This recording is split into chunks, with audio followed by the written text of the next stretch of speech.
Good evening, ladies and gentlemen. Tuesday, and that means it is live streaming time. Hope you're all doing great tonight. Is lighting okay? I try to keep the blinds open tonight because I want to have a little bit more air coming in.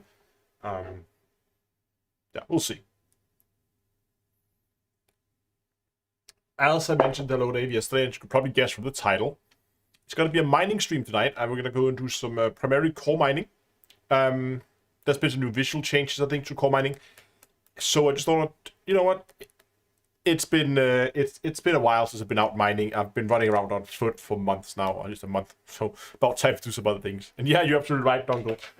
Doing a mining stream, there can only be one mock, and that will be the remember your limpets. So when you're sitting here going out on your mining trip, you have that like right there in your face. Remember to take your limpets with you. This is, I think, what probably the most. This one and the red one. I think the red one is slightly more popular than the yellow one. But these two are by far the most popular items in the merch store, by the way. Neighbors are spying on me. Well, I mean, if they wanted to spy on me, they could just tune into the live stream. That would be a little easier, wouldn't it? Sure, we're gonna go core, at least to start with.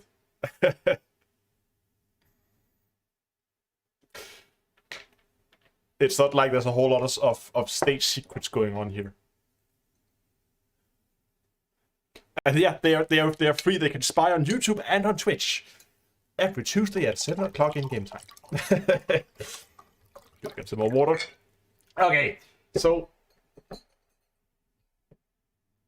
also there's some people watching. There's some football thing going on that people apparently like to watch. So if there's a bit of noise in the background, then that's probably it. But I don't believe it started yet. Sports ball, yes, something like along those lines. We set a like goal tonight. I think again. See, let's come on Switch goes. A Star Citizen version of the mug would be fun. Like a remember to wear your helmet. Yeah. How are the bunnies? The bunnies are doing okay. I mean, they always get a little, what would you say, like slow? Like a little, yeah. They're not as active. I don't know what the word is, but they're not as active here in the summer because it's warm. So they do spend quite a bit more time just, you know, sitting around. So they get more active here during the evening. We already have people discussing the light goal, I see. Okay, let's get that out of the way then. Where do we have? I saw a few suggestions. 450 is ambitious for a mining stream, I think. 308, we've done 404 before.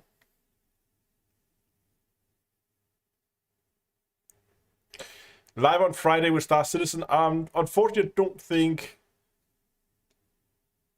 Oh, I like that. Okay, 314 pi. Let's see if we can reach pi likes today. 314. Let's go for that. No, so about Friday. There's not going to be a live stream Friday. Because I need to be somewhere on Saturday relatively early, and I don't want to be up too late. There might be, maybe I'm gonna live stream, but it's not gonna be one of those 6 hours until 3 a.m. in the night live streams. If I'm live streaming, it's gonna be a shorter one. Yeah. Oh, hey, Man of the Mountain. I saw your email. I haven't replied yet. I will get back to you, but I saw your email earlier today.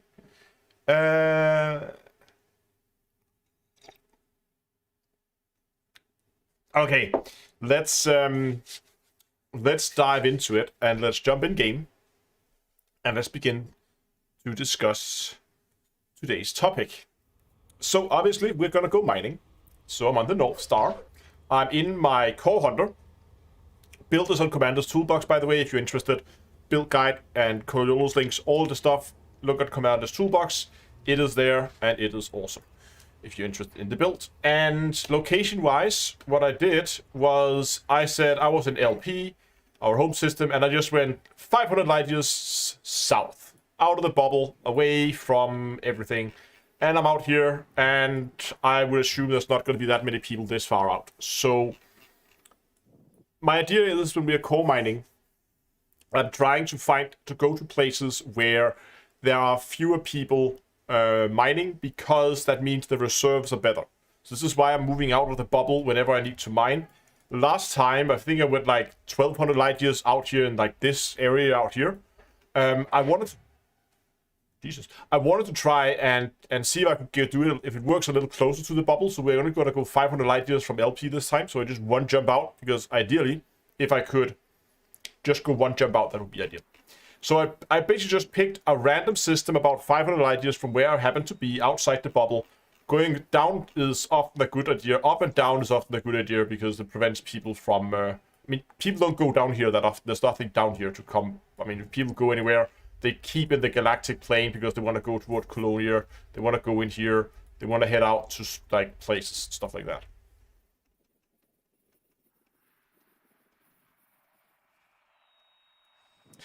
So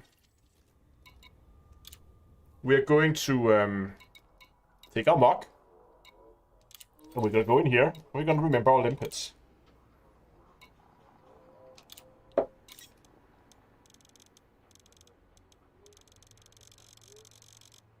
I don't really need that many, but if I just go like 150, I have more than I need. There we go.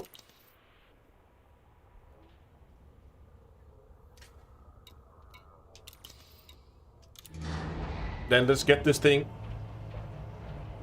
in space and see if we can find ourselves. So what we'll be looking for is, I think void opals are quite good right now, but also muscovite and monazite is also pretty good at the moment.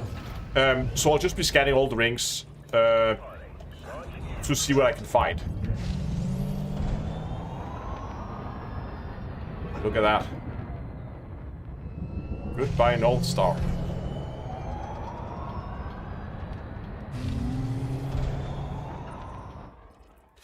Okay, so as you can see, actually, I just, again, randomly picked a system. There happen to be 3 planets here with the rings on them, so I'm just gonna go and pick the first one, go scan it, and see what we find.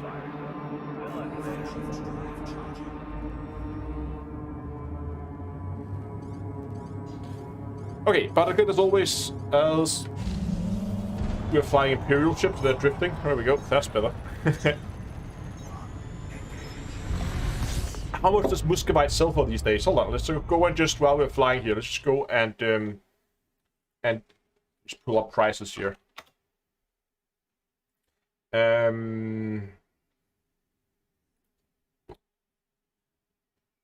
Whoop, there we go. That screen there. So, what I'm mainly looking for is, you can see here, void opals is a max sell price of like 900,000. Rough, whatever that is also pretty good. We have muscovite and monazite here is also decent. There's one here like 600,000. We also have benitidite, which is also pretty good. So if I can find an overlap of any of these materials, benitidite, monazite, muscovite, void opal, something like that, overlaps of those would be ideal.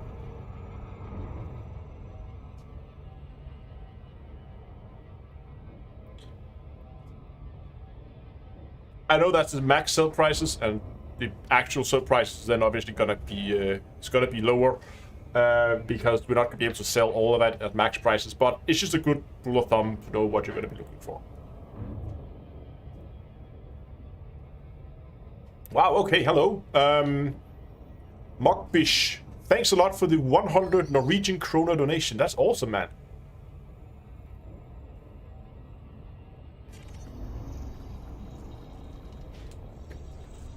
Thanks a lot. Victor says that's how you got 5 billion. Yeah, that most of it was from when the Boran was a thing and you could mine 500 million an hour. Can't do that today. And that's the ticker, there we go. Has core mining changed at all since Odyssey was released? I believe there has been some visual changes that's probably gonna throw me a curveball today. But we'll see about that. Yeah, it may be that my prices are way off, but I don't know why Nara is reporting them at this high. I also recall Void Opals being quite a bit lower, but we might want to go in and take a look.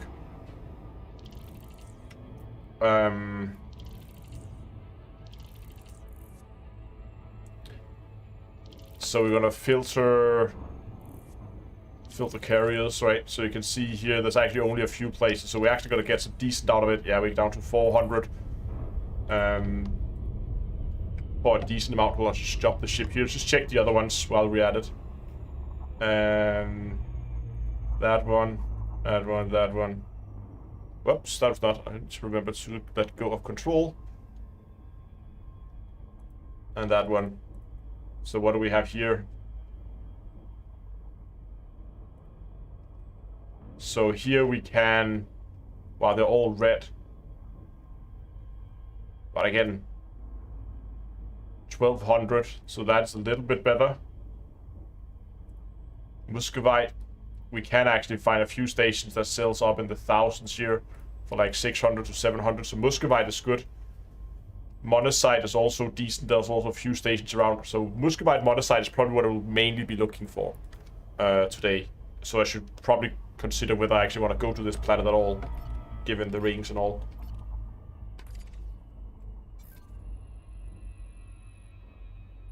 Red just means that it's low. I don't know exactly what how they set the limit, but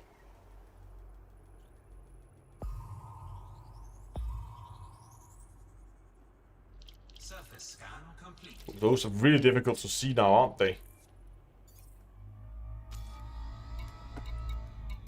So we do have a monazite. We have 3 monazite hotspots. Let's check them one at a time. One is over there. One is a tiny one in there in the inner ring.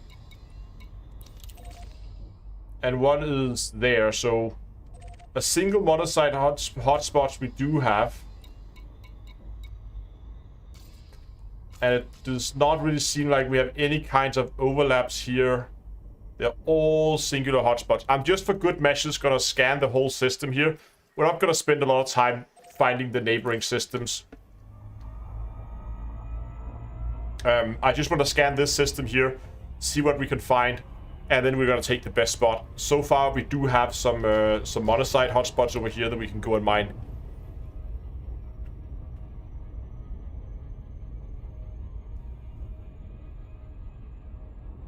Oh, already out of water.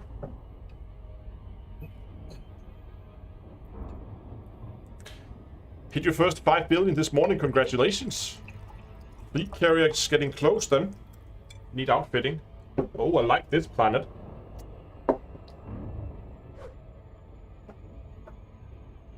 This one is pretty.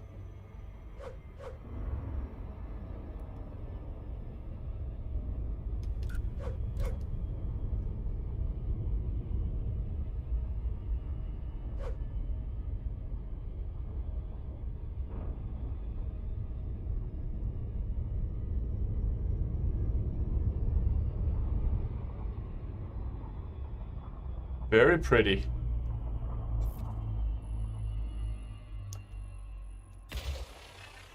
Don't know if this counts as 1 ring. I think it counts as 2. Yeah, it does count as 2 rings. Surface scan complete. What do we have here? That's not a lot. We have another monazite hotspot. And we also have a muscovite.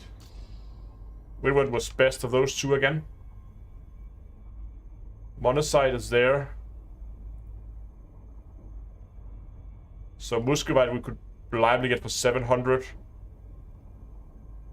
Okay, so monazite is a little bit better.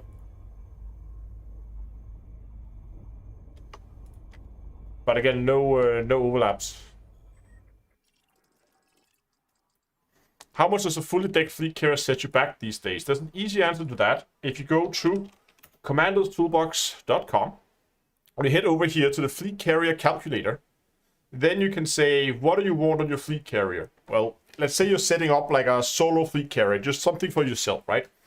You probably want to keep refuel, rearm, refuel, repair, and the armory. So we have that. You don't necessarily need the shipyard if you're not planning to have guests on board. Outfitting may be nice. Maybe you don't care about outfitting on your fleet carrier. That's again up to you. But let's say you want that. You probably want universal cartography so you can sell stuff on it, like sell UC data on it if you want to. But again, that's also optional. I don't like the security warehouse, like a black market. I don't care for that. I'm running with a setup like this. I think maybe I have the redemption office now as well. But you don't need that. And you don't necessarily need these two either. So if you really want to run bare bone one, you can run it like this. So now you can see the total buy price, how much available cargo you're going to get, upkeep every week, what's the upkeep a month, what's the upkeep a year. If you run a slightly more expensive setup with also outfitting, so you can have people on board, so you run outfitting like that, then you can see now you're up to a significantly higher price as well. And you can also sit here and see how many jumps are you planning to do per week. So let's say I do maybe 2 jumps a week. I don't move it that much lately. Then you can add that in and it's getting added up to the price. So you can, because there's a little bit of wear and tear on the fleet carrier as you're jumping, so you need to pay your maintenance costs. So that's how that works. Very, very easy to use, I think. Am I using a hostess? Yes, I am. Let's go ahead and check out the last planet. Oh, you made a hostess command, Uncle?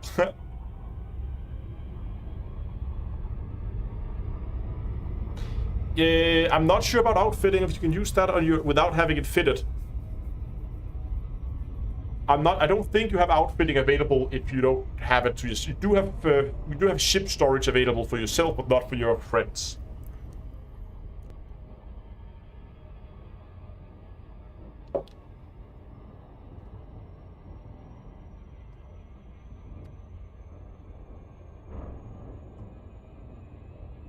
Mugly, thank you so much. I think it's a very neat tool. It's very, very straightforward, simple to use, and it gives you a very quick overview of how much money you should expect. So by the way, if you're considering buying a fleet carrier, what I recommend you do is you go in here and you set it up the way you want it. Let's say you wanted the like a full everything apart from security office. And also say that I'm planning to... What am I planning to do a week? Let's say I'm planning to do, again, 2 jumps a week on average. Then what I would recommend that you have is you need to have, of course, the total buy price and credits plus 1 year worth of upkeep plus some pocket money for you to go and spend on ships and other stuff, refueling and rebuy costs, those kind of things. So take that number there, add them together, add a little bit of pocket money, and then you're good to go. So if High Life was at 5 billion, if you want to like fully kit it out, you should probably expect to go, what are we at here, with like 7.2-ish, 7.3, about 7.3 plus some pocket money, so let's say 8 billion. And then you would be safe to both have enough for rebuys, you have enough to keep the carrier flying for at least a year, and then you should be pretty good to go.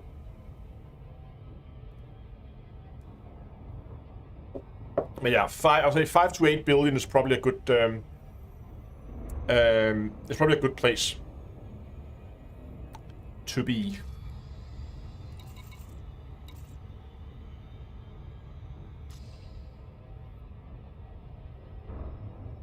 Can the fleet carrier earn money to offset upkeep? Yes, I mean you have a market on it.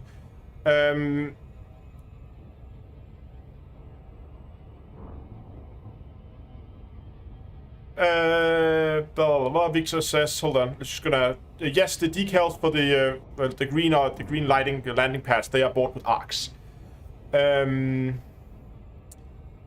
can the fleet carrier earn your money? Yeah, absolutely. You could do it in the most. Okay, so there are 2 ways it's gonna earn you money. There's the direct income that you can by buying and selling. I mean, you have access to a market where you can put up your own buy and sell orders for materials. So you can use that as a trade platform where others can come sell stuff to you, and you can then either sell it to a station at a higher price by moving it around on the fleet carrier, or you can try to sell it again off the fleet carrier at a higher price. So that's a way to make an income off a fleet carrier. The other way is the more indirect income that it's going to make. For instance, the type of mining I'm doing today, where I'm heading out here in the middle of nowhere to do mining. You wouldn't be able to do this out here, when you're far away from the bubble, your core mining, chance of finding cores should be better. That means I can make more money out here when I'm core mining than I can in the bubble, because it's more heavily mined, it's more depleted. So the fleet carrier doesn't make me any money directly by taking me out here, but it allows me to mine in better areas, because I can easily move all my ships and 20,000 tons of cargo around as I see fit. We're still out of range, look at that.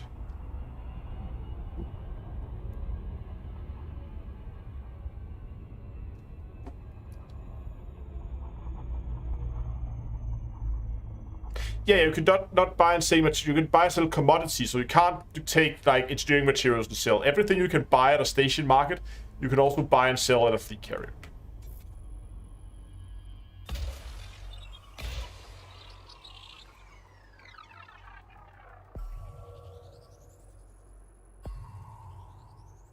Massive rings. Oh, look at that. All the hotspots. Tiny ones. I don't see any immediate overlaps.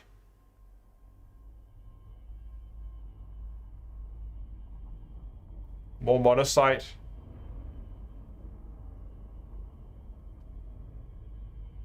There's also a small monocyte one in there. Okay, I think we're just gonna go for monocyte one. Then we haven't found any overlaps, but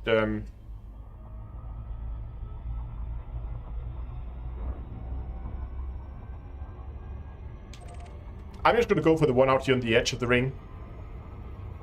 I don't like that they are so dim now, the hotspots. I like them a lot more in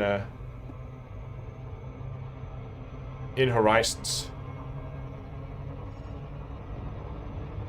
And just drop it down somewhere at random.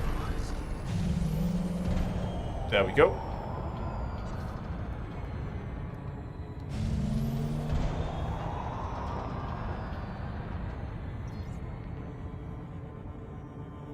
Hold on, NPCs out here. Okay, we are apparently not far enough away from the bubbles for... I don't believe this ship has... I do actually have weapons somewhere.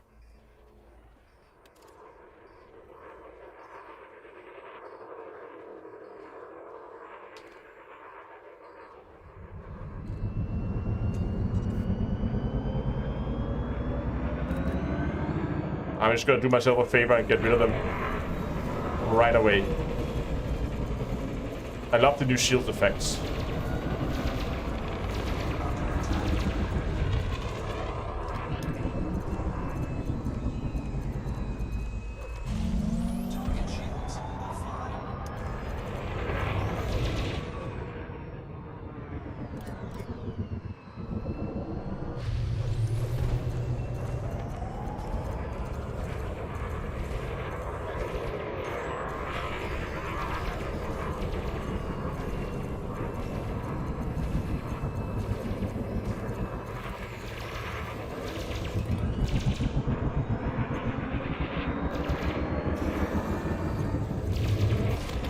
There we go. Got him. Another one. Okay, that's a mining sidewinder. That's not gonna hurt anyone. We have a Viper here. Gotta just get rid of the pirates.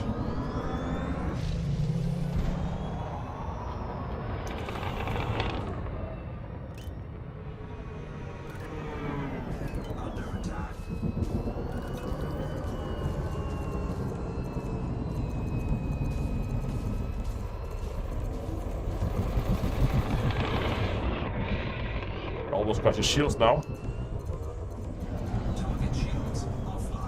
And just gonna melt through his armor. Oh, 1%. Oh no, you don't. Boom, there we go.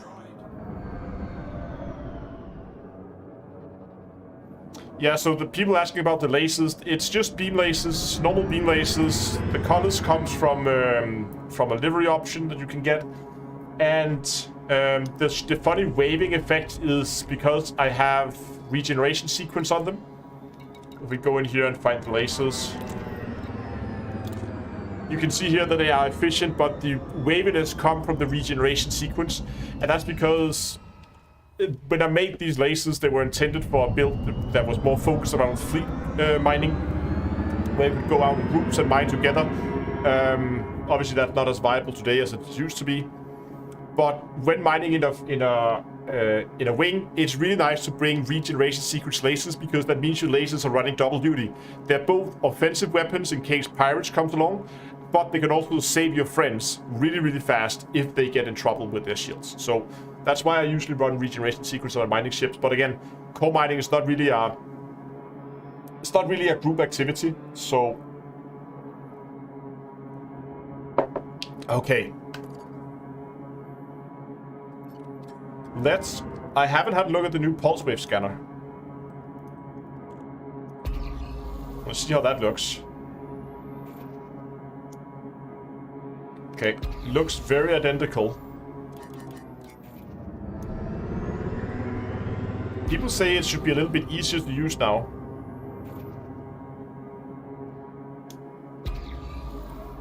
Easier to spot.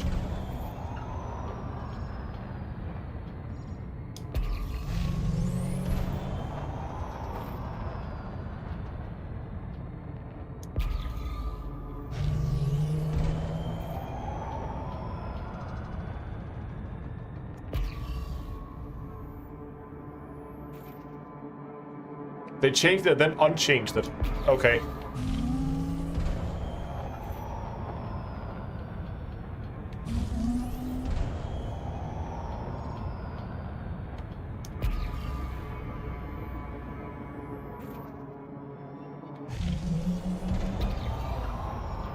So we're looking for like teardrop shaped ones.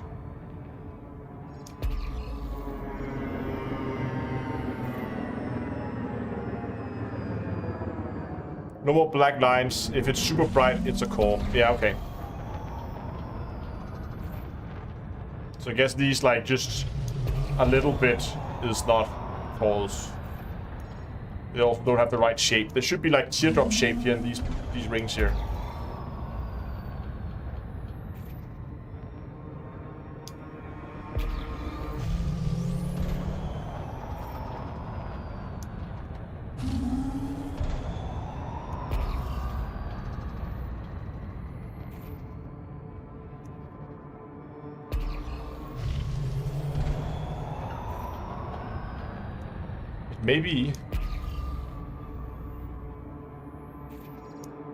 Maybe that we are still too close to the bubble, but I doubt anyone's been in this system to mine anytime recently. There's some really pretty bright ones there, but they're not bright enough, they're not big enough, and they're not the right shape. So, but they are relatively bright.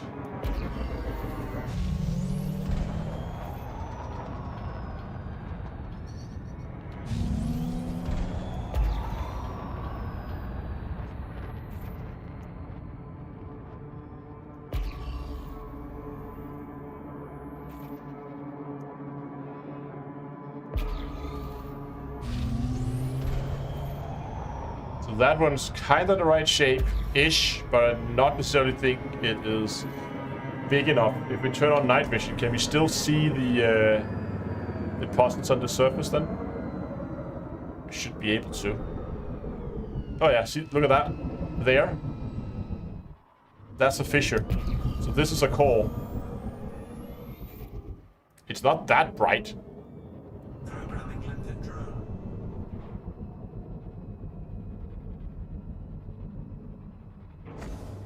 That took forever to get that limped out.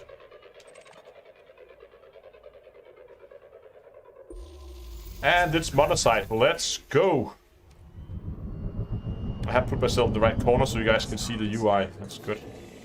I think it's on that side of the ship. Oh, that's new as well.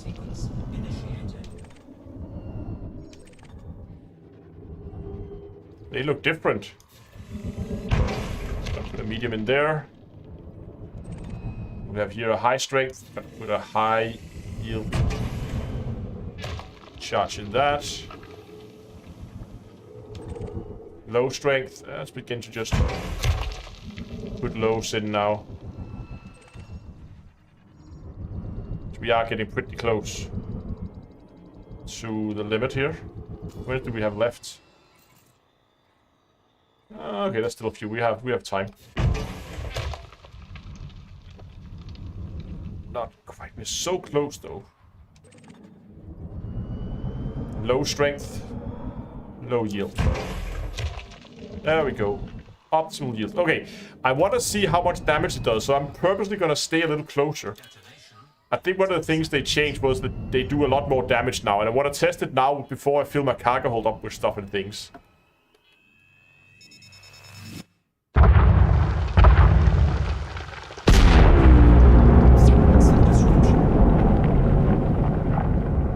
That's not too bad. Didn't even take a ring. Programming limpet drone.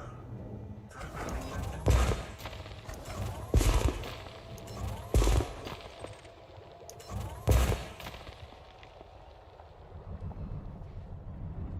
Collector limpet expired. Deployed. Programming limpet drone. Collector's already dying.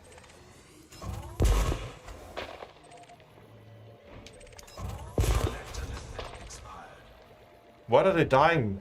Why are they dying already?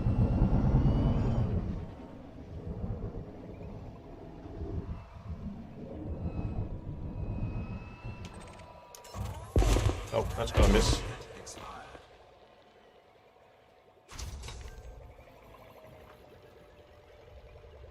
Why am I losing limpets so fast?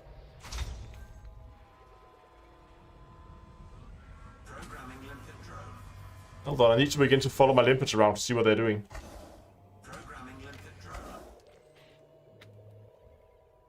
So where am I losing limpets at? Is it that one there close to the asteroid? Yeah. That's the one.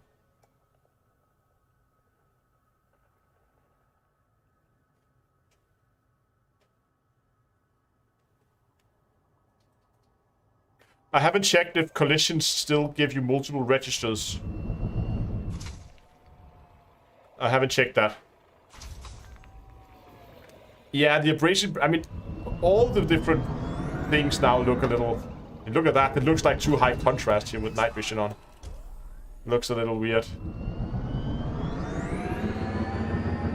I'm not a fan of the visuals. I'm gonna watch the explosions from afar here with the next rock.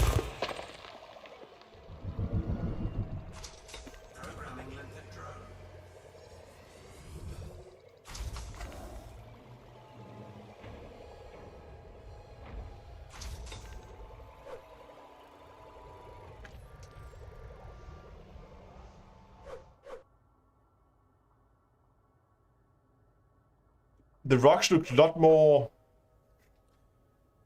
like, sharply defined.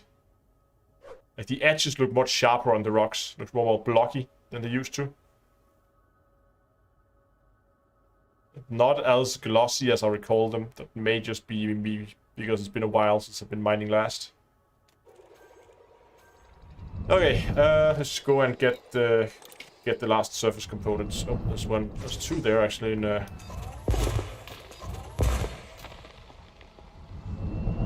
line of sight.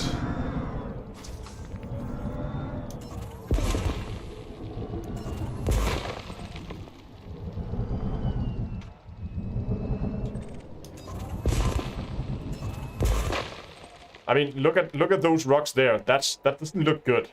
When you're inside a gas cloud, you use night vision.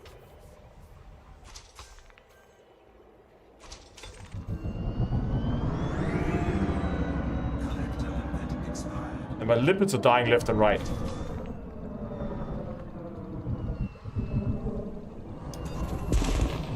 Odyssey, now with even dumber limpets than we usually have. I'm not going to replenish that limpet. We're going to wait until we are done collecting everything. Which we pretty much are now. So how much was that? 16 tons. Plus 17 tons. Nice. That's fair enough.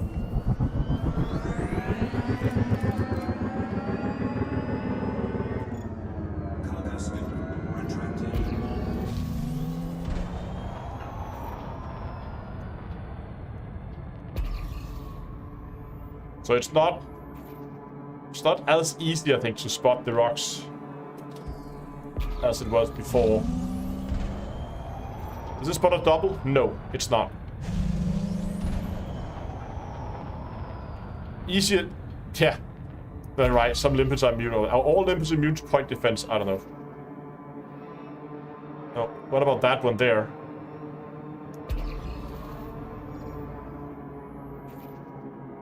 It's bright. And again, I'm gonna put on night vision. We're gonna do a manual inspection of it. And what I'm looking for, there's a fissure right there. See? Get that prospector out. Check it. Monocyte. Let's go.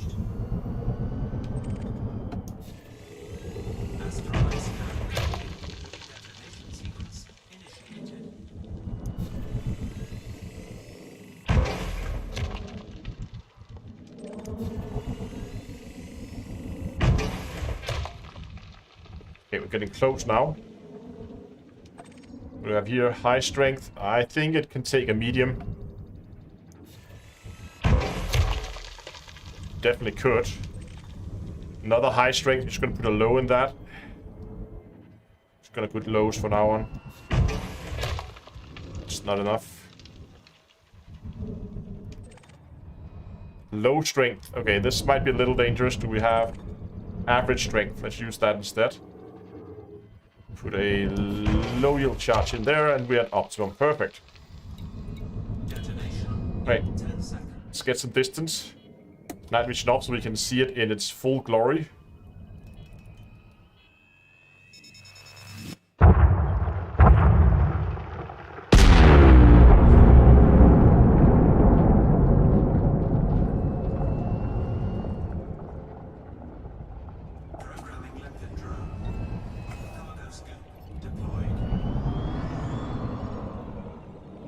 Give it time to open up a little bit.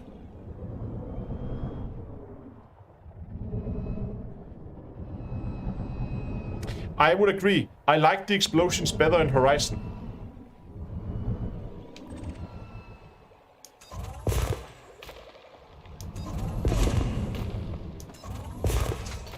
Come on.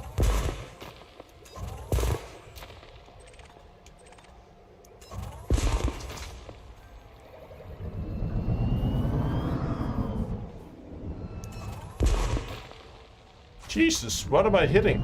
Or not hitting? There we go. Thank you.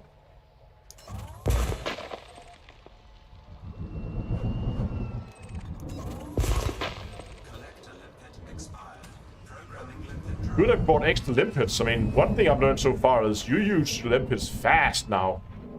They just die left and right.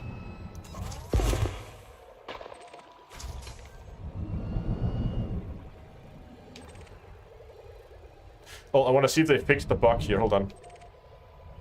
So if I get that fragment there in between me and the rock that I'm trying to hit. Ah, it missed. Oh, well, it didn't miss, but I wanted to hit the rock. See if that bug's still there or they fixed that. We'll do it next time we get a chance to try it out.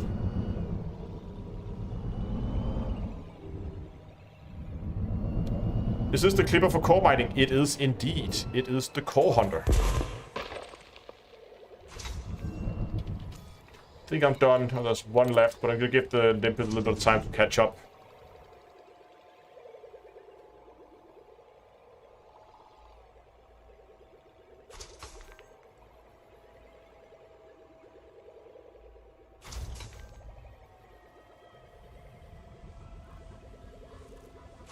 Arctic, no, it's not a cutter, it's a clipper. It's a medium-sized, oh well, it's still a large-sized ship, but this ship should be a medium-sized ship.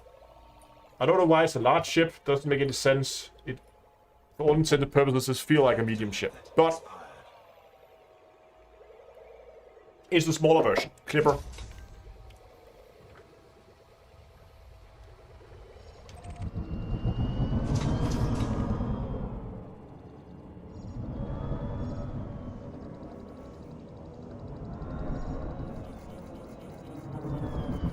Whoops.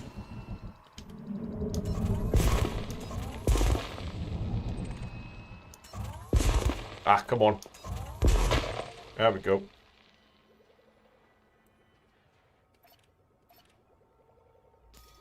Give my limpet some time to come back with the last fragments.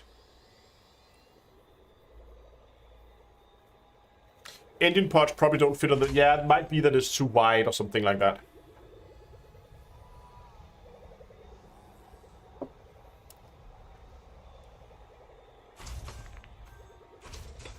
Two people asked to explain the minigame. Okay, I'll explain the little blowing things up minigame at the next asteroid. We're gonna find that here real quick. The good thing is, look at that, we're up to 171, sorry, cargo capacity here. And we started out with 150 limpets. That means we do have a positive net, and we have a net positive income of ore compared to our limpet usage. So we do collect ores faster than our limpets are dying, which is the important part here. Okay, so I'm just going to do a very quick tutorial for those who are not familiar with core mining. We use our pulse wave scanner here, and we're going to look for asteroids that are light up bright, and they're going to be large teardrop shaped. That depends where you are. If you're in icy rings, they look like popcorns, but here in the metallic rings, they look like teardrops. So we're going to look for that. And you can see that one is bright, but it's small, and it's not really the right shape. So we're gonna keep going. We're gonna keep looking for bright rocks that are kind of teardrop shaped.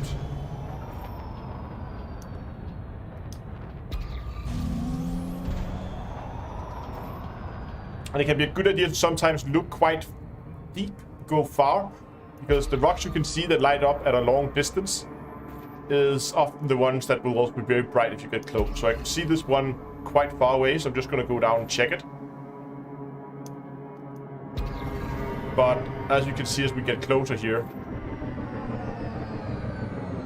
it's not really teardrop shaped, is it? And another good check to do is to turn on your night vision, as I do here, because you can physically see the fishes. You can see right there in the arch right now, there's a surface deposit, which we can see. But you cannot see any fishes, so this is not a core deposit. And you can also see it's very round and not very teardrop shaped. So we're gonna continue. Always have a point of reference that you're always flying towards. I'm flying towards the hotspot here, because that's easy to find.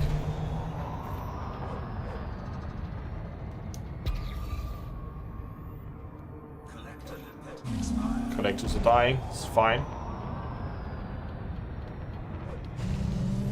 What are you? Are you core deposit? I think it is. It's a little bit, maybe. It kind of has that elongated look to it. Oh yeah, that's one.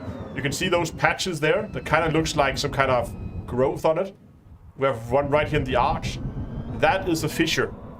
And that is what we're looking for. Right? So it has that. We're just going to get some distance here so people can see. See, it's nice and bright when we get close. And it has that egg or teardrop shape to it. So that is the type of rock that we're looking for. And the reason I'm out here far away from the bubble is because they're much more common when you get a little bit away from the bubble. So just to confirm and to identify what material is inside it, we're going to fire up a prospector limpet. Target it so we can see it down here in our lower left-hand corner. It is monazite. That's what we're looking for. So that's perfect.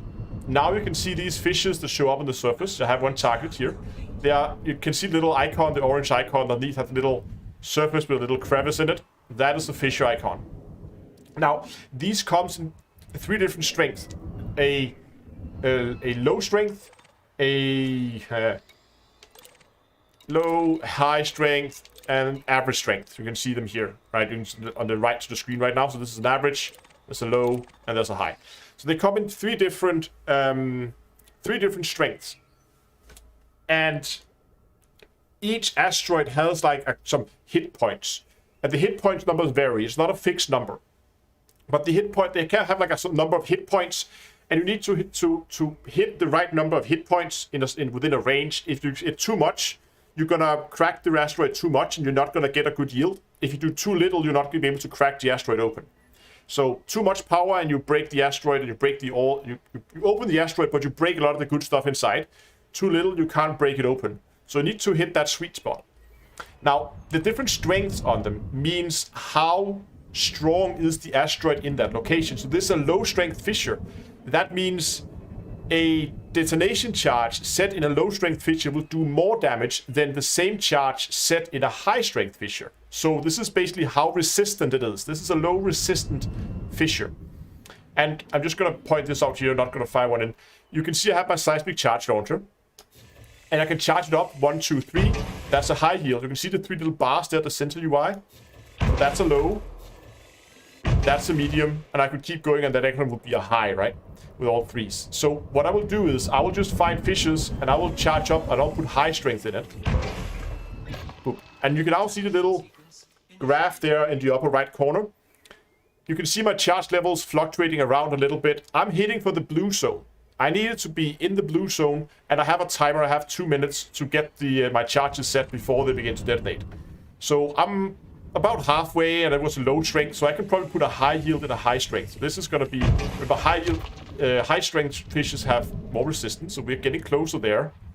What do we have here? We have a low strength, so I don't want to overshoot. So I'm just going to say this one, and this is just from experience. It's can probably take a medium.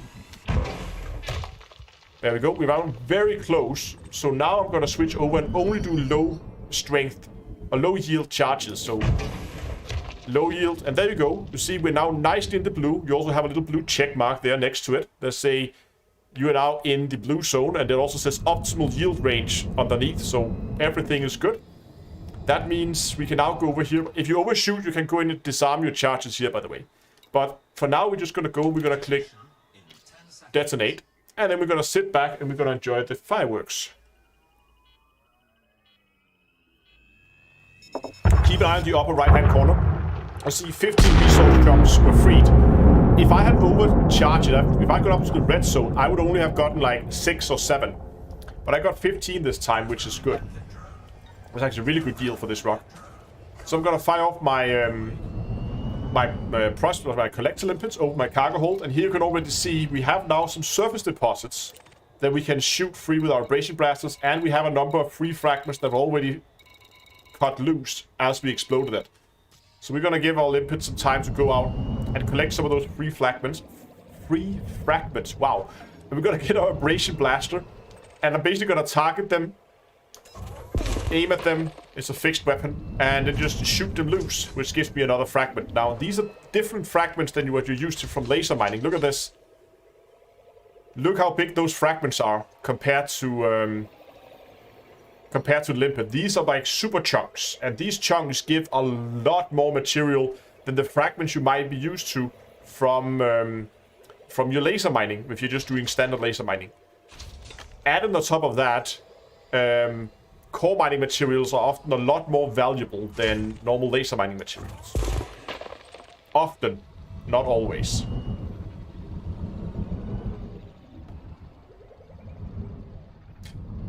So that's basically core mining 101 for you. Like, find the right rock, blow it up. And this is one of the reasons why I like core mining, because it is quite skill-based. I mean, you need the right ship, but you also need to learn. You need to learn to spot the rocks at a distance, so you need to know how to find the next core asteroid quickly. You need to learn that little mini-game. So there's quite a bit of like, learning you have to do. Oh, we can test the bug here. Hold on. Oh no, I'm up against something. I cannot test the bug here, there's no room.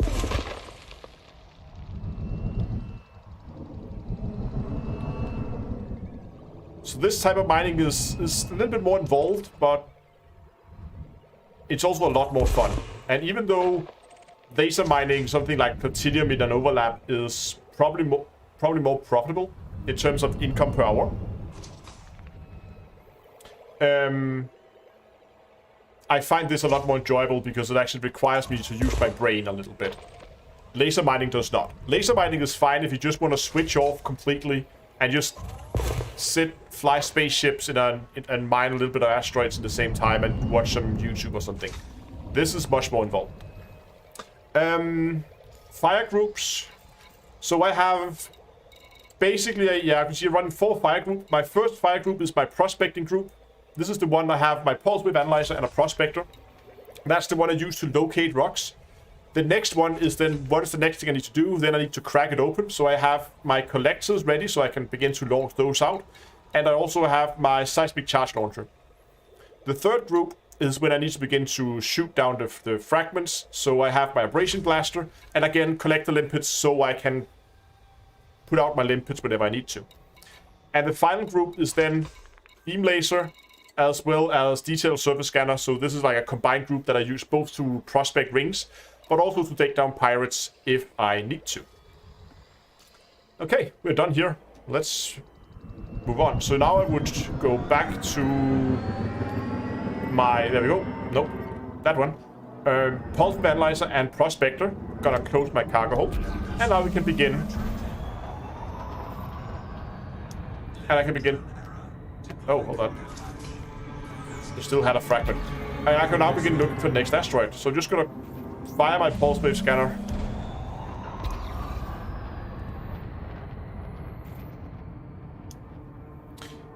Which mining do I like better, Elite or Star Citizen? Star Citizen's mining is much more fun, I think.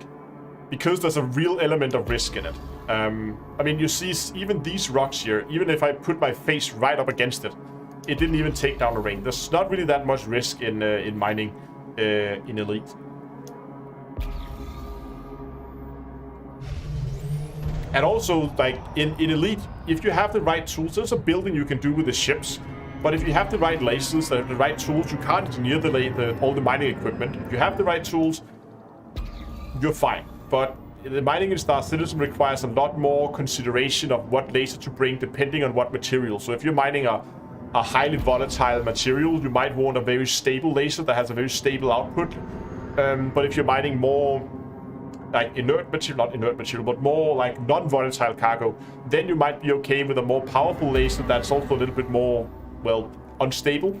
So because it doesn't matter, things are not going to blow up in your face as easily. So I like the mining in Star Citizen. That's really well done. Yeah, there's also passive modules and consumables. It's quite complicated, actually. The prospecting mechanics, I'm not... Like, the scanning thing could use an overhaul. That's not the best. It's not super intuitive. What about that one there? It doesn't look bright enough.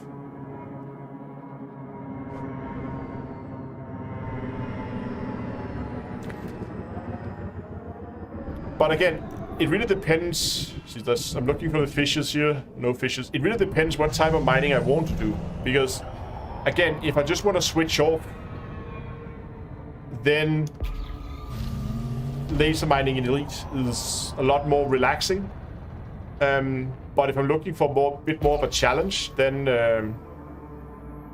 I'll probably fire up Star Citizen and go in and do the mining there.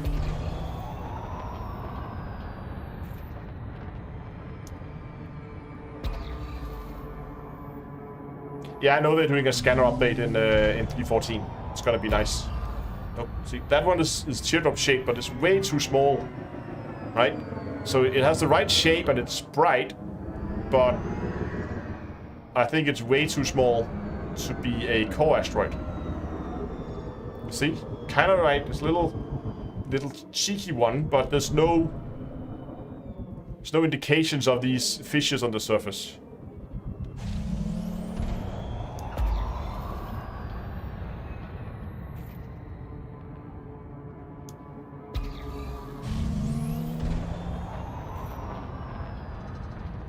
There's another one, little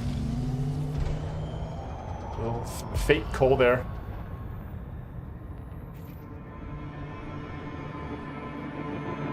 Fake news asteroid.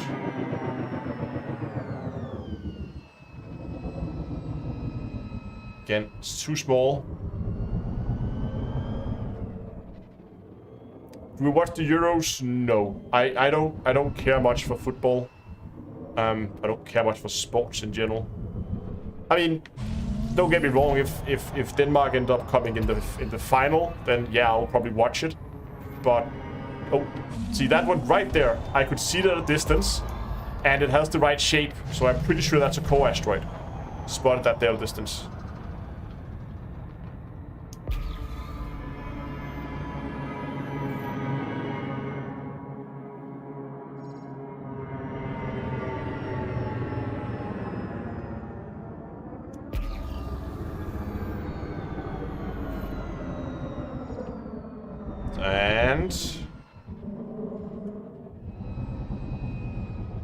Where are the fishes? See, there's a fisher right there in front of us. Let's get this thing prospected.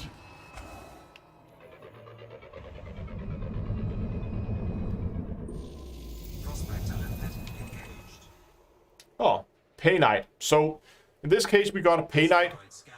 And I'm not really sure Painite is worth it. I mean, if we go in and take a look at the Painite prices. Here, so you can see Painite is down to like 360 best case. Compared to we get about twice that from our others, and before we get down to something, we're down to 200. Yeah, like best sell price 313. Yeah, but realistically, is that still there? And no, but still, that is not even like that's like half of what I got from my other asteroids. So I'm gonna skip this rock because they're relatively easy to find in this area. So I'm just gonna skip it.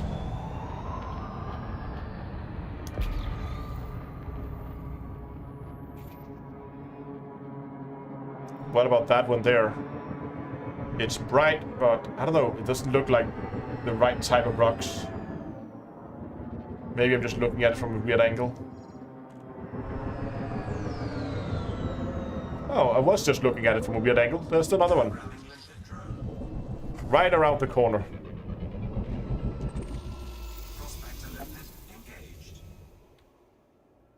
Okay, so we have...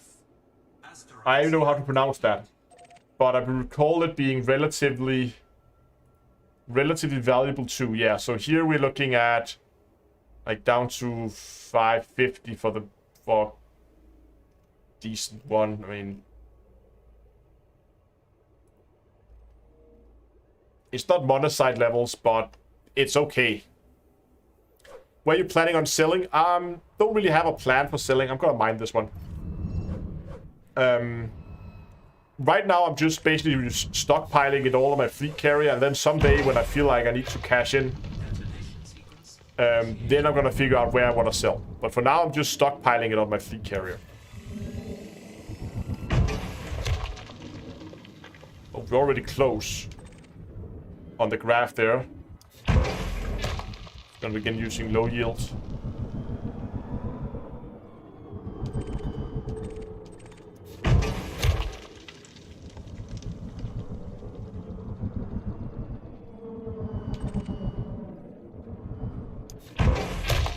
There we go. Detonation in 10 seconds. I think I have, I don't know, like probably around 1 billion in mining materials on my fleet carrier.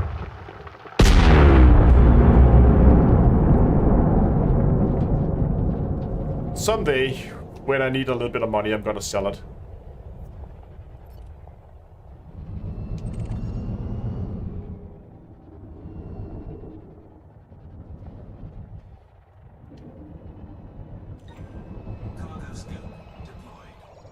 Wait for it to open up a little bit. Updated mining guide when? Not really much has changed, to be honest. Collector limit expired. But maybe at some point. Can your fleet carrier be destroyed? No, they can't. If you don't pay your upkeeps, it can be decommissioned. But that's about it. It cannot be destroyed, just like a station.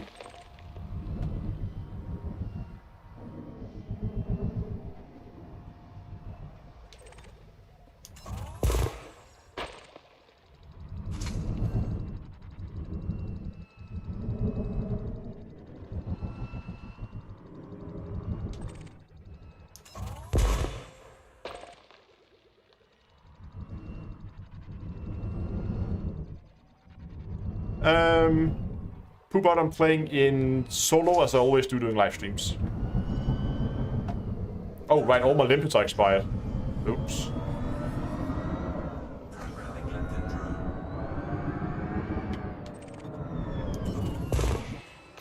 Almost got it.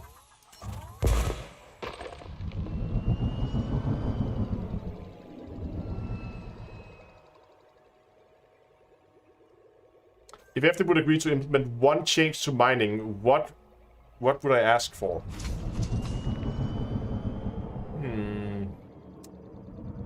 That's a good question.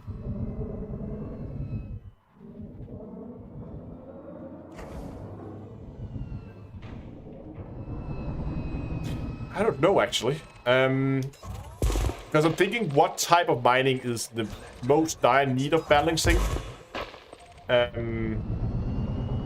Because as it is right now, laser mining and core mining are both paying relatively equally. Okay, that's actually a good answer. I mean, if I could ask them to implement on foot mining, then that would definitely be it. But if it were changed to existing mining,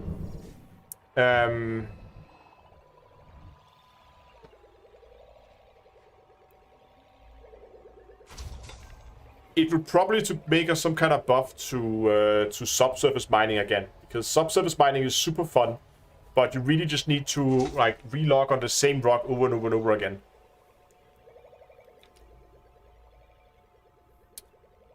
I mean, more intelligent limpet is also a good choice.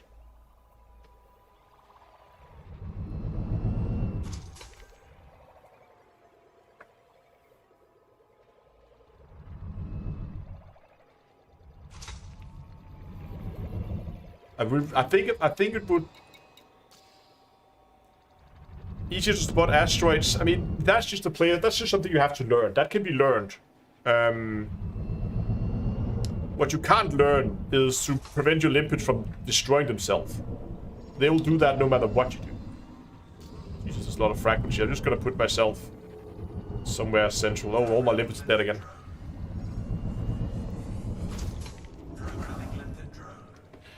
Mining fighters would also be fun, so you could have a big ship that does nip. Because one of the problems is stuff like core mining is difficult in a bigger ship because there's so much maneuverability that you need. So a mining fighter would be really cool. Yeah, engineering limpets, so they would be more intelligent. Yeah, mining radio station. You can fix that on YouTube or Spotify or whatever.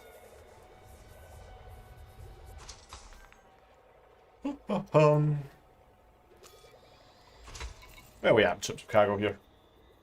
Almost at a full cargo already. Need to empty up some limpets soon.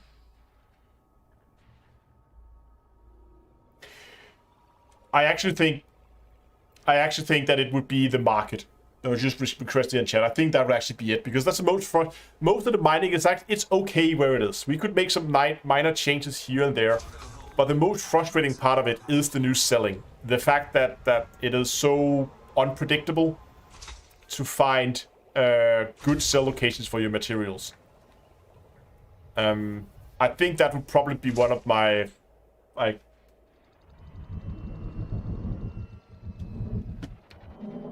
that's probably a good suggestion, actually. Landing gear deployed. Landing gear retracted. Didn't want my landing gear, I want to raise my cargo. Okay.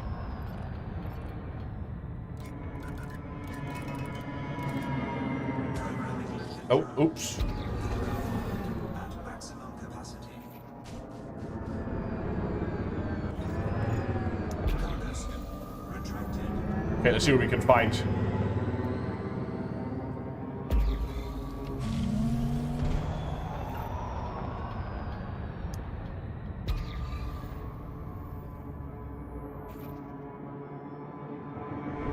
Too small. Too elongated. Again, too small. Yeah, the fact that the prices change when you have the cargo hold, that just makes no sense. They implemented that to prevent people making that much money as they were from mining. We have one right here. And I just don't... It didn't come out well, I think.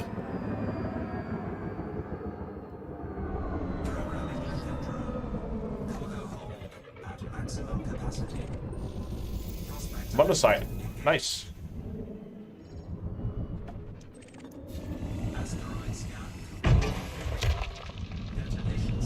Oh, this one can take quite a few charges and beams.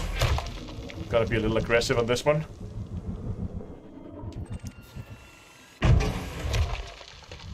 Oh, it was a high strength. Oops, I could have gone for a high there. Average. We still have a few bars left. Let's go for an average and average. That should be fine. Oops, especially if I can hit it. And...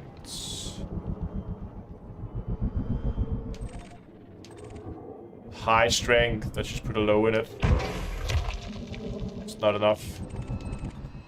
Average strength. Low charge. There we go. We hit it. And we have it in all but one fissure. Nice. Detonation in 10 seconds. Need to get rid of some limpets. Oh, should watch the explosion. Actually, go on.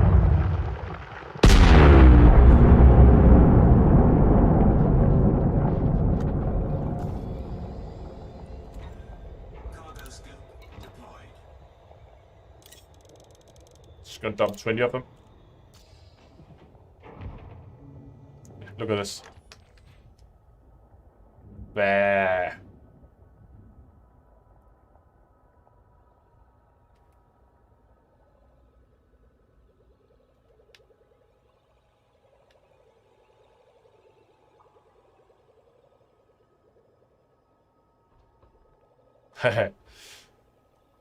Bye-bye, limpets.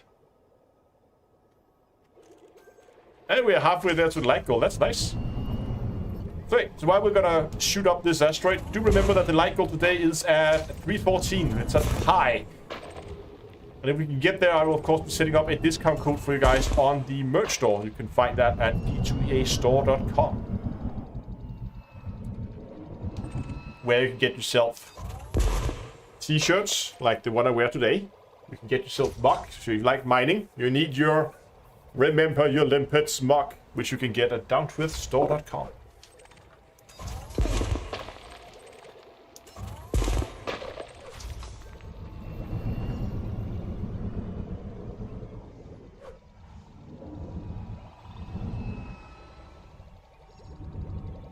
Free little limpets. No, they're just going to be left there in containers to rot and die. Collector limpet expired.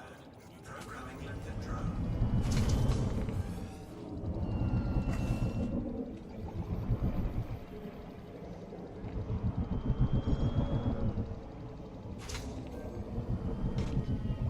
There's actually a thing I forgot to mention at the beginning of the live stream that I probably should have mentioned. I'm actually on call tonight, so if I get a phone call during the live stream and it's work, then there's a chance I'm gonna have to cut it short.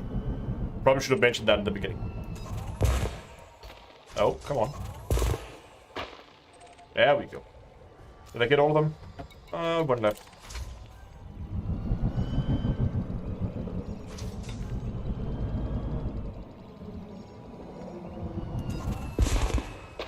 There we go. That's all of them. Am I a doctor? No. I'm a software developer.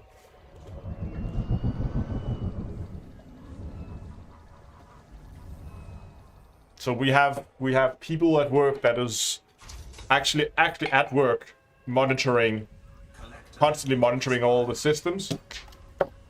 And I just broke something off my hostess. Pop that in there.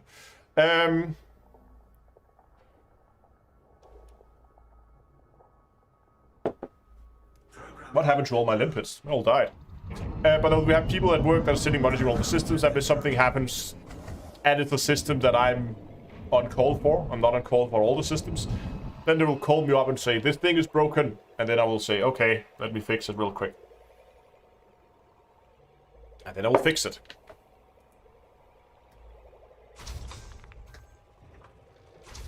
How far from the bubble am I? I'm about 500 light years.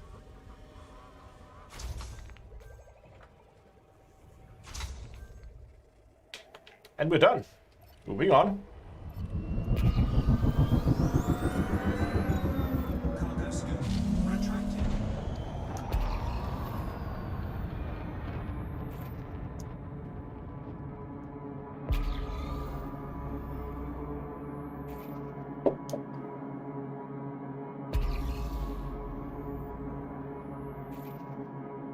Hit my firm, don't do PWAs. What are PWAs?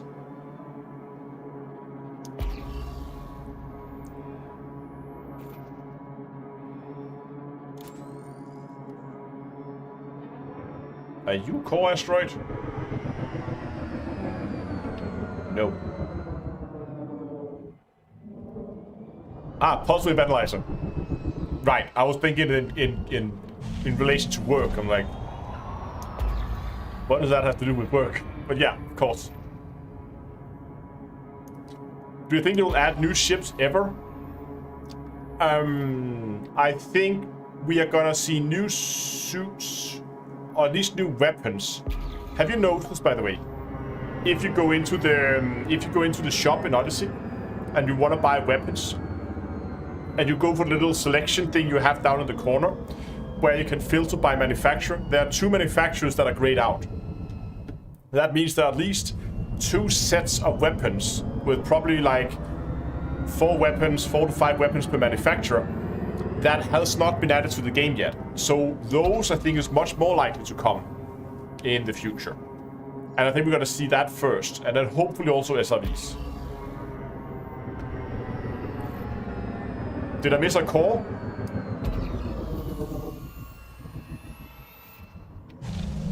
Oh, that one there? Was that one over there, maybe? Hold on. I was too busy reading chat that I was just basically not paying attention to my rocks. So that's too small, right?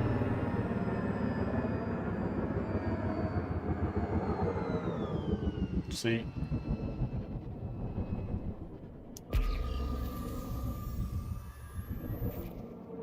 Oh, that one there, maybe.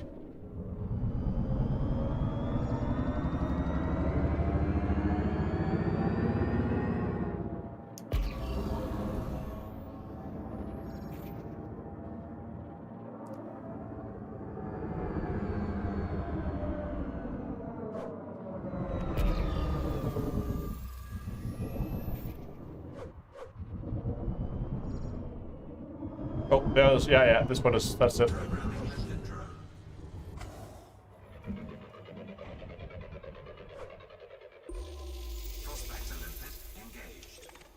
Monocyte, nice. The ship is zippy. Yeah, that's why I picked this one. Because it's fast and it's maneuverable, which is super convenient when you're doing coal mining. Okay, let's get this thing ready to blow. Detonation sequence initiated. Oh, we could. I'm gonna go another high yield here. This might be a little bit of a risk, but oh, missed it. That's fine. High strength. Let's put a medium in there. Really close. We already have some of the peaks going into the blue, so we're just gonna go with a low. It's not enough. Oops. There's a little bit dying. There we go. Optimal yield. Detonation in 10 seconds.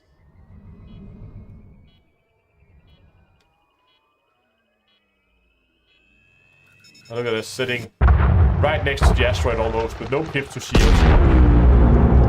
And it takes out 2 rings.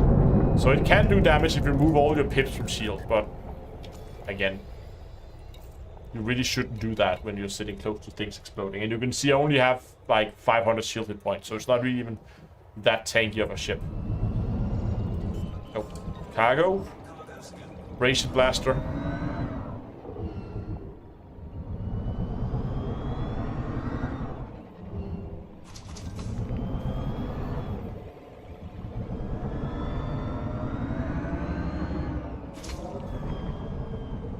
Do I have the ship design I'm using available? Yes, it is on Commander's Toolbox. As always, all my ship builds are on Commander's Toolbox. Oh. So get clear of that asteroid there.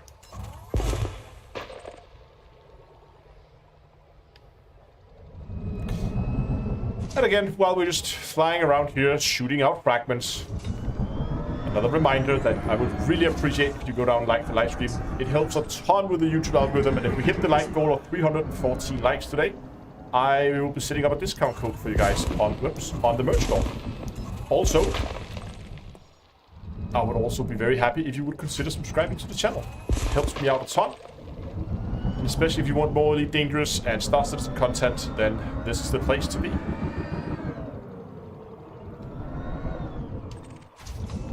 And that was a really weird one.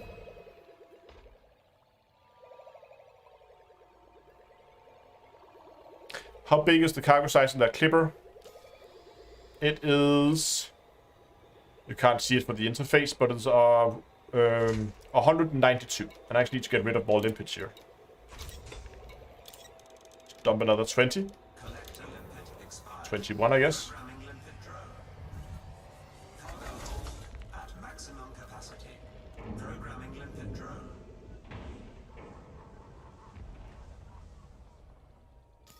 Have I shot all of them? Oh no, no, no, I'm way behind here. Haha! Look at all these things I haven't been shooting at.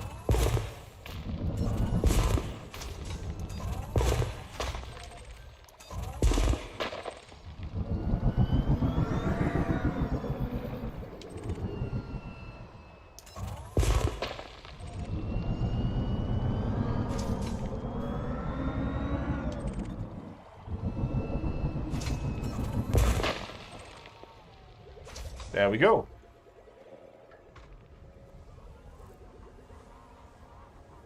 Putting 0 pips to shield is a mistake I made once and then never. Yeah, exactly. You've done that once and then you learn. And then you don't do that again. Okay, we're done here. We're done here.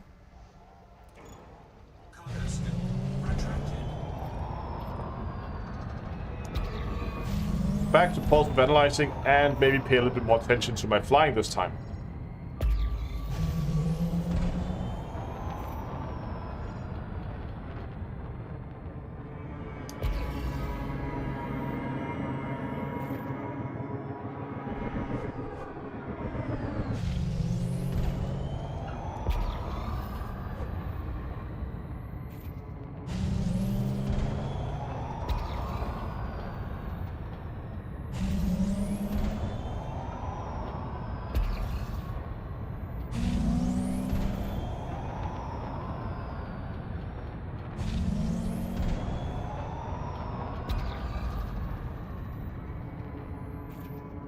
What do we have there?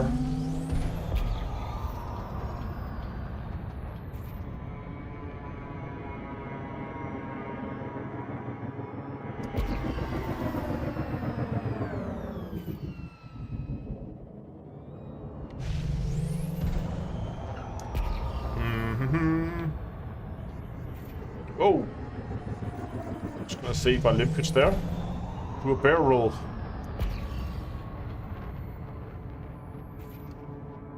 Still happy with the Astroband? Yes. There's a question there. Let me just... is that it? I think that's too small. Just go and check. Might be the distance. How did you get the DBX to have infinite sitting at a star? Because mine still heats up when I'm new to the game. So make sure you have an A-rated power plant and maybe put a thermal spread on it as an experimental effect. But the important part is A-rate your power plant for the best heat efficiency. So no spiderwebby structures. This is surface composite. This is again it's too small. And it's not a core deposit. But yeah, I'm still very happy with the Astroband. It came out so nice. Such a good build.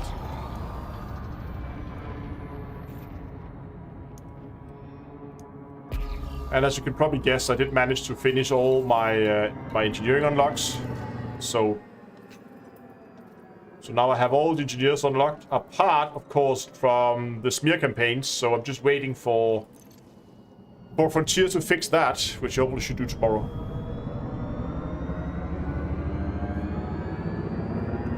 You have A-rated power plant and still okay. I mean, I did it on the Dolphin.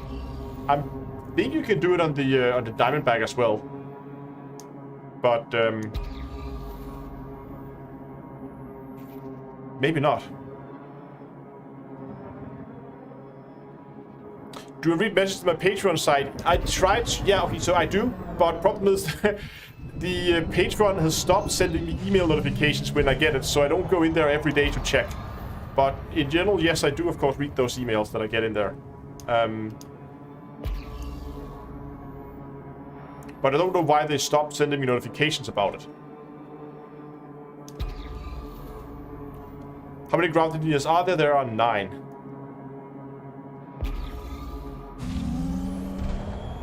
Okay, just pay a little bit of attention again, so we're actually not just gonna fly by a core deposit again. How am I today? Hope's all still well. All is fine. I'm out mining, so that's always a good evening. When you get to spend an evening in an asteroid field.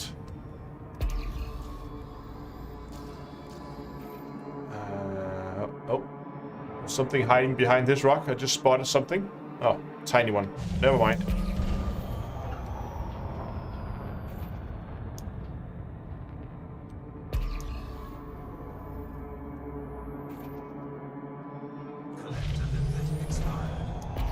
Collector items are dying out of time.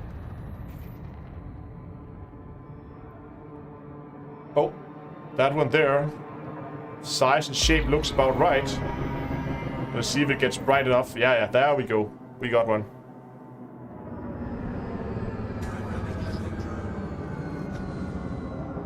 And 4 pips and... Whew.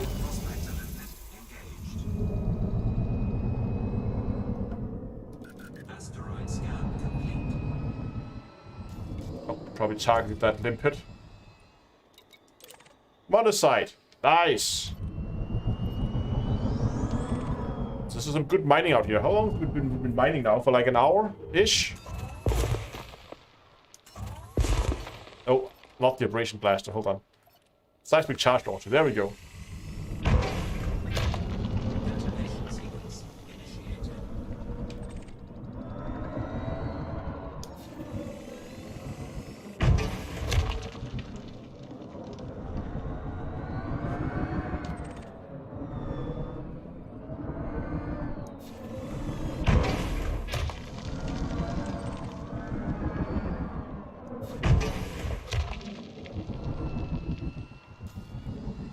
Go. Detonation in 10 seconds.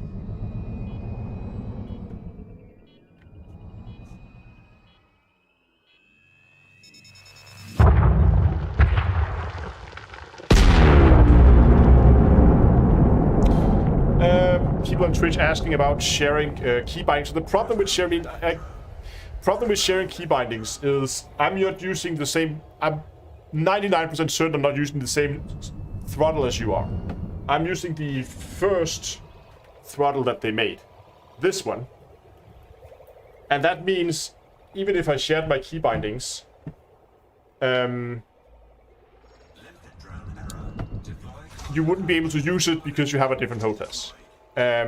But what I am considering is to make a guide on how to set up a HOTAS for Elite in general.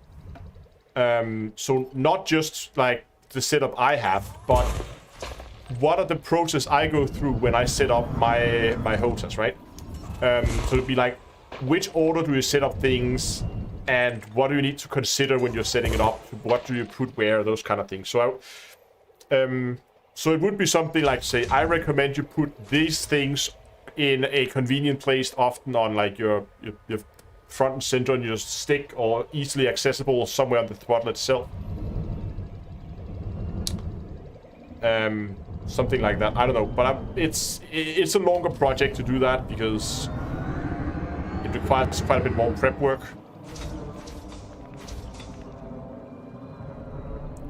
What am I using the flip trigger on the Alpha for? Nothing. I haven't flipped away at all times. I'm actually only, even though, so for those of you not familiar with the, let me just get over to the main camera here. Those of you not familiar with the Constellation Alpha here, the trigger up here is actually a 4-stage trigger. So you can either, the first stage is there, that is trigger 1, that is now active when you flip that one out. That is the default position. Out there, it is trigger, you have trigger 1, and you can see that will flip out. Trigger 2 is when you pull in this little trigger here. Oh, now I'm shooting in game, as you can hear. So that is trigger 2. Trigger 3 is putting this in partly, halfway in. And trigger 4 is giving a little extra nut you can pull in all the way. So you have 1, 2, 3, 4 triggers. And I'm only using 3. So the first click on the inner one. I'm not using the outer one. I found the travel to be too far for my liking. I like to have a little bit more, yeah. And then I use what people often would consider a brake lever. I use that as my secondary trigger. Even though it's technically an analog axis.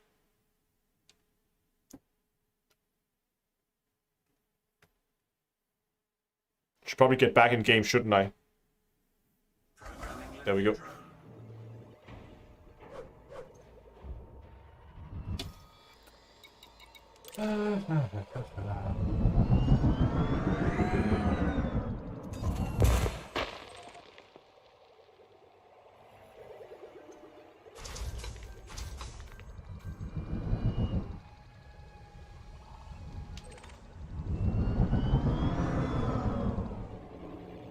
Does your hostess have a twist yaw? Yes, it does. I could never use a hostess without. I'm getting too used to having twist for yaw. That it would be, I think, too difficult for me to go back to learn to yaw in another way than having it as a twist. I would probably end up breaking the hostess if I didn't. It is a badass stick. It's a really cool stick.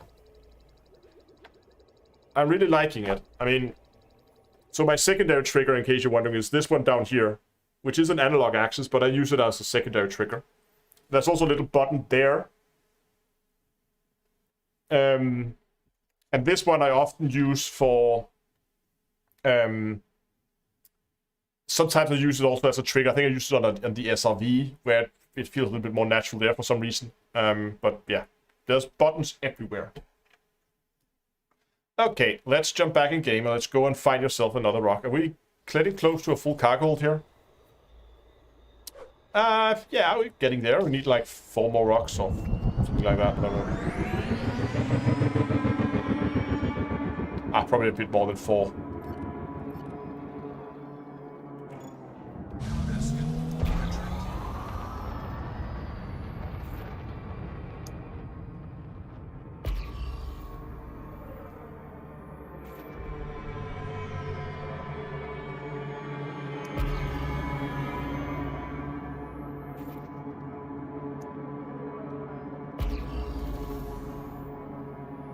Insufficient capacitor. Oops.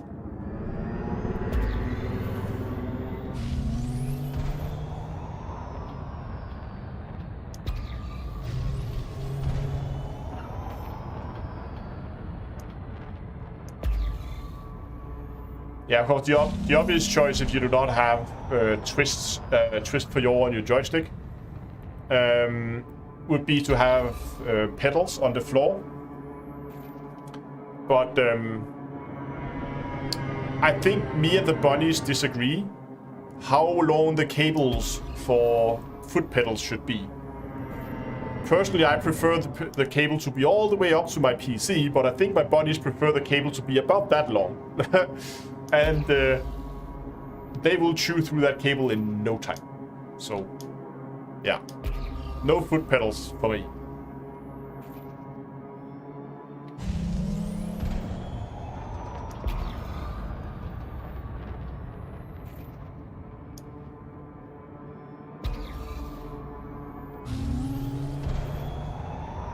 There's something there, right there. Can't really see the shape, but looks promising.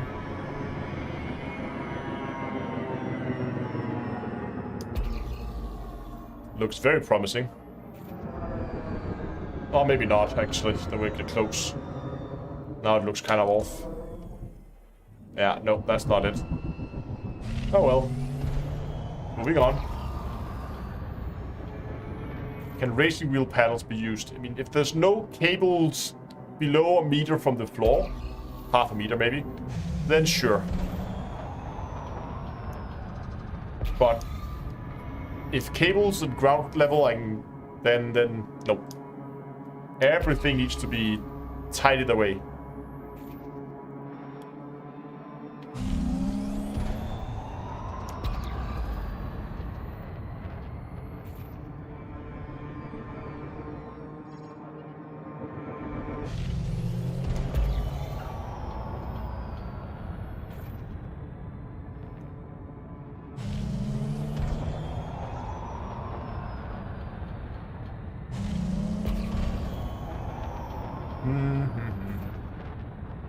I don't see anything here at all.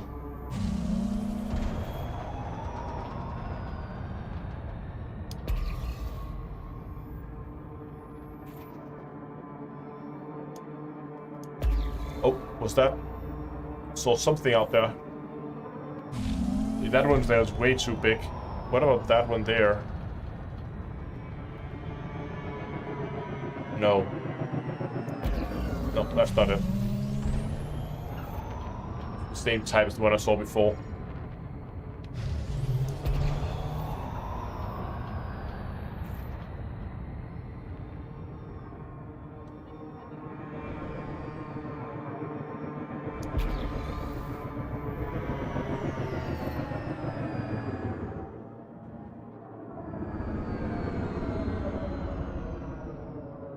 Yeah, that's one. Yeah, so wire protectors does work to a degree. I mean, it helps, that's for sure. But, I mean, even the plastic ones you can just get like here or something like that is okay. And it mostly helps. But they do get into a cable sometimes because they can't chew through them if they get bored enough. But the trick is just to keep the bunnies entertained and always have something for them to do. Because if they get bored, they're gonna look for something to chew in. And it often includes cables.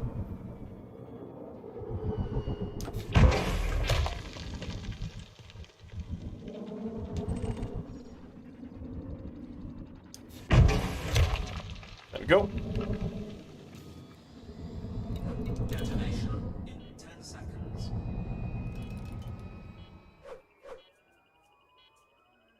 How is it so fast?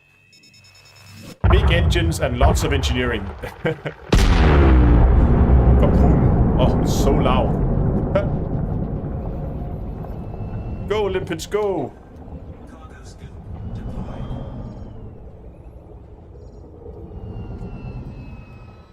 But I think I have actually showed this before. It's gonna let the collectors do their thing here. Like I can show you this. Hold on, give me a second here. Just gotta start up the handheld camera here. Give me a second.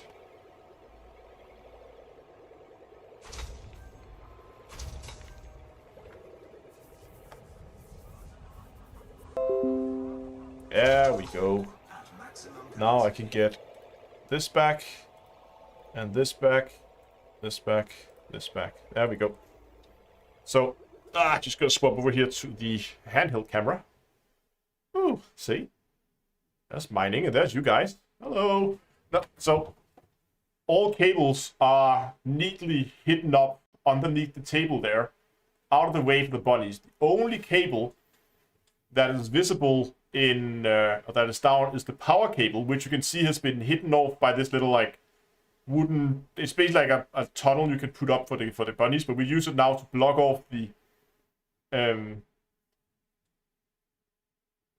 cable, and then it has that little sleeve on it, the little IKEA sleeve, and then it runs up the leg of the table, and then we have power rail over there. There's a power rail installed there for all power. And then all the cable clutters hidden up in the cable channel there. So that it's neatly out of the way of the bunnies. Which is a very neat setup, I think. There we go.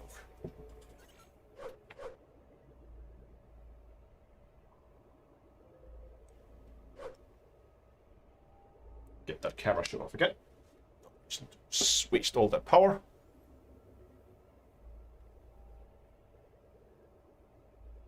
Yeah, power socket with a medieval palisade. Cargo hold full.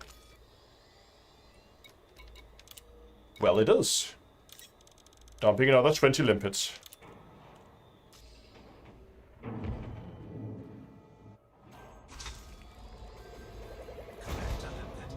How's that looking? Collector's dying. Okay, let's begin actually shoot up this rock.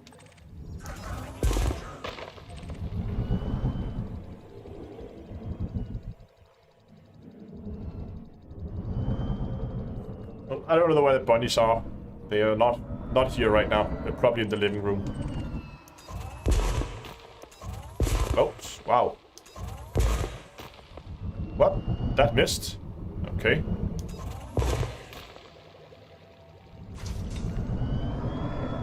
Oh, there's a little, like, outcrop in the way. It's, like, hidden inside the rocks. There we go.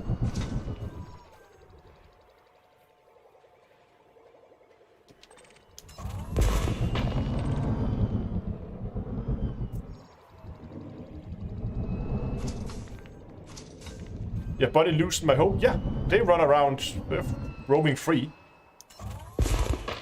I mean, if they weren't roaming free, there would be no reason to hide away all the cables.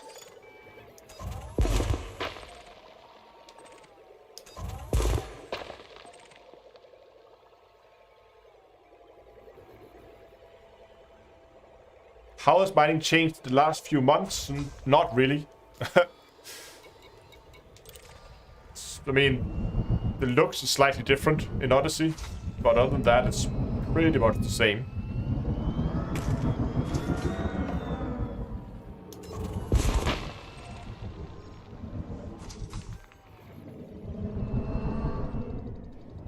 Yeah, the bodies have names. They're called Einer og Preben. Collector limpet expired.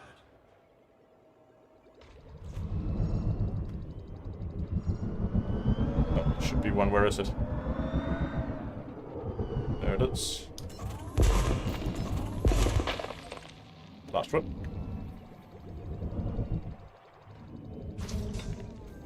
Any reason to mine anything other than low temperature or painite? Yeah, like monazite, because it's valuable. I remember the prices for low temps these days. Yeah, so low temps have a max sell price of 500 and something, 524. That's best case, right? And monazite, which we're mining right now, you can see there, much higher sell price, so it's more valuable. So yeah, definitely is. Are the bodies pottery trade? Yeah, they are. I'll show you this again. Hold on. We're gonna get into a body live stream, aren't we? Give me a second here. We got get that camera up and running again.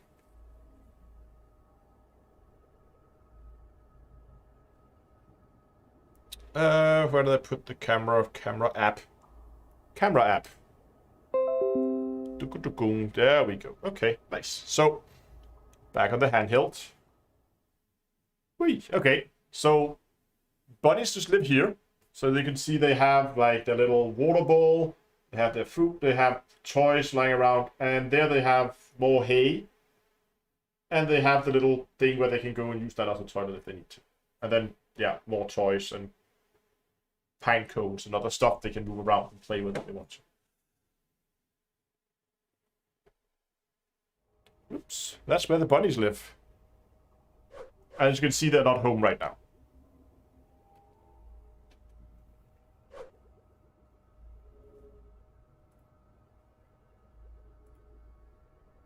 Yeah, I'm sorry, but the bunnies, I don't know where they are right now. They're somewhere in the living room. I'll promise you if they decide to come in here, I'll turn on the camera again and show you the bunnies.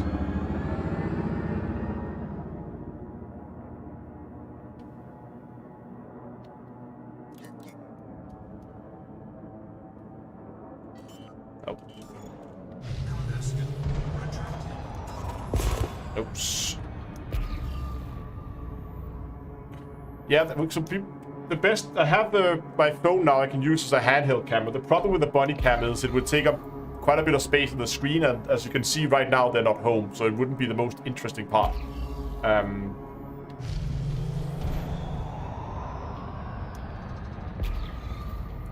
many credits do I get per hour? Probably around 100, I would guess. Maybe 150 if we're lucky with the sale place. I don't know, but 100 is probably a good guess. Hey, pay attention to my flying. Where are the core asteroids? It's too small.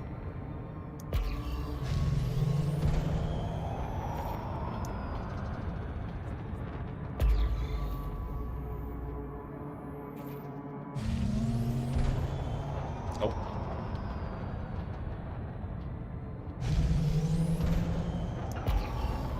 Is deep core mining worth it? Yeah, I mean, there are more profitable ways.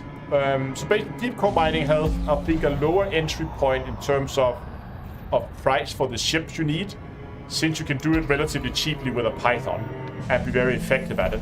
It's almost as good as this one. You get slightly more with this, I think, but you can do it very effectively with a Python, so the entry point is quite low for core mining. Whereas if you want to go and do laser mining, you can do it in smaller ships as well, but ideally you want something with a lot of cargo. Especially if you want to go and mine palladium. So entry point, like the entry price is just a lot higher. So depends how much money you have to like spend on it. But you can also make more money by laser mining platinum in overlaps. Big shiny one.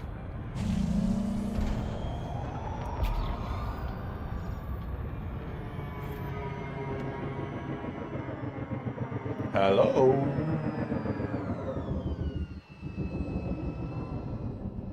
I think this is it.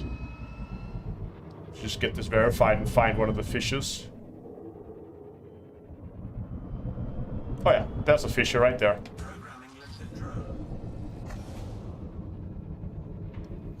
Am I using GameGlass at all? Yeah, I am. I mean, I have a tablet right here.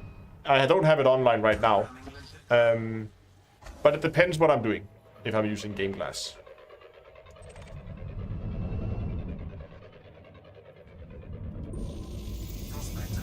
More monocyte. Asteroid scan complete. Yes.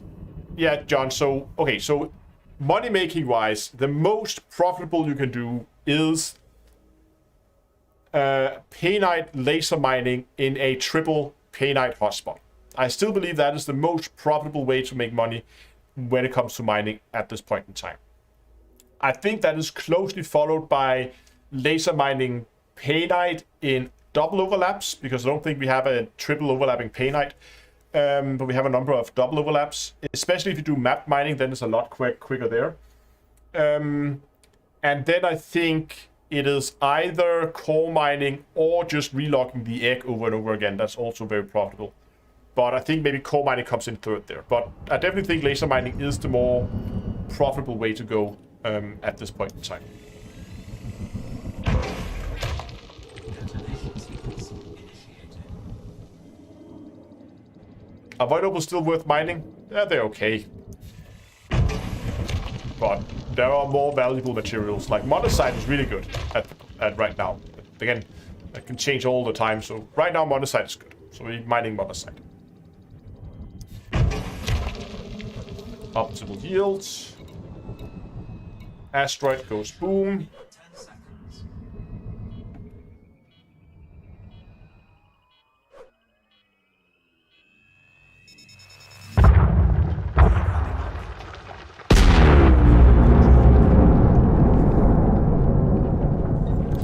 Cargo scope deployed.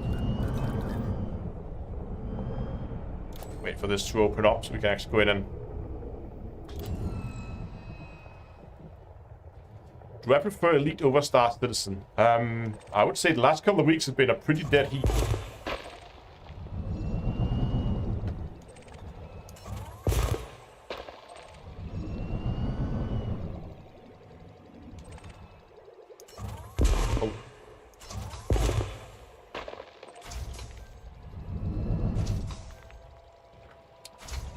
Such, we're using the clipper today, and you can find the build on Commander's Toolbox. It's listed there as the Core Hunter.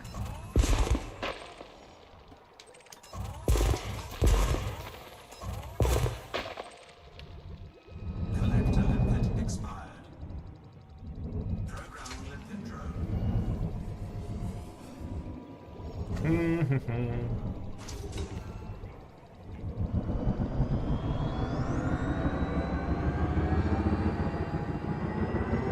Oh. There's one there. Take. No! I killed my limpet! Did you see that? I hit my limpet with my ablation blaster. Abrasion blaster. Oops.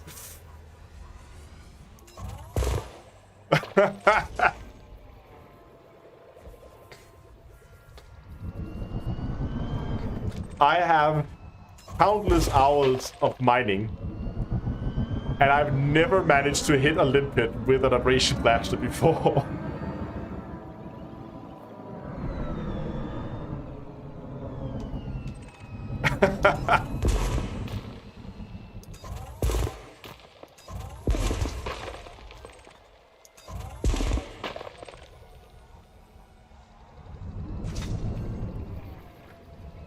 First time for anything, absolutely.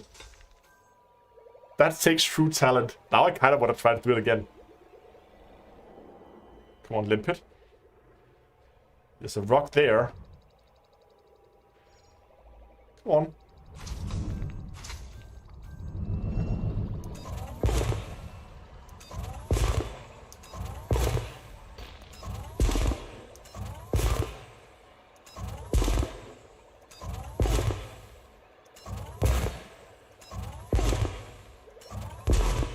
Come on.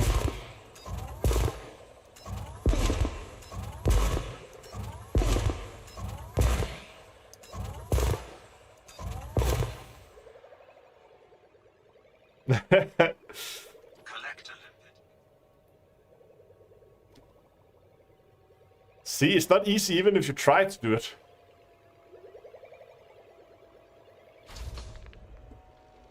Oh, you can actually look into the cargo hold. Hold on, they open it up. Look, they changed the animation for the cargo hold. Hold on, give me a second here.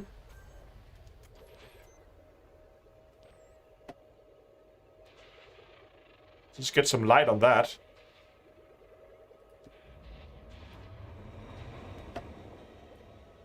Haven't they changed that?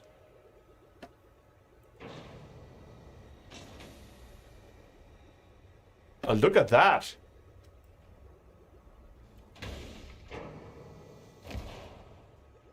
But isn't it kind of clipping into the whole ship?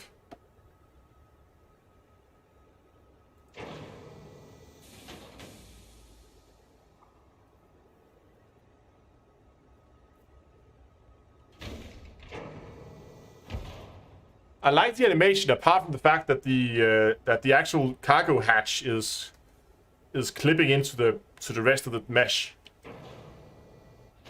But the little like door opening and closing there's a night edition.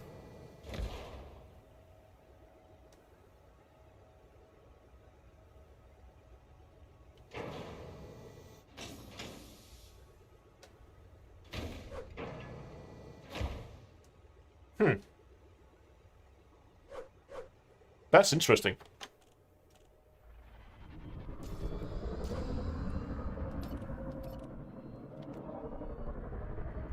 Landing gear retracted. Immersive retracted.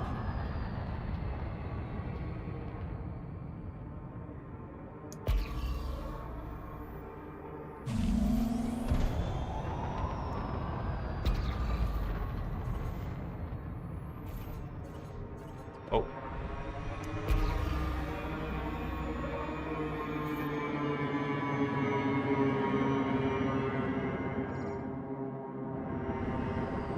I don't think this is...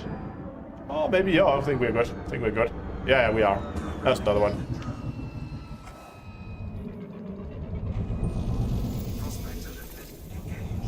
Seren, whatever thing. I think that's... Asteroid decent. No, 600,000. We're gonna miss on that. Never mind that.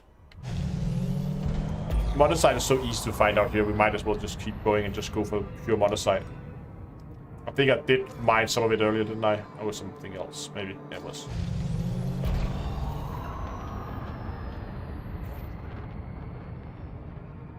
That one's too small.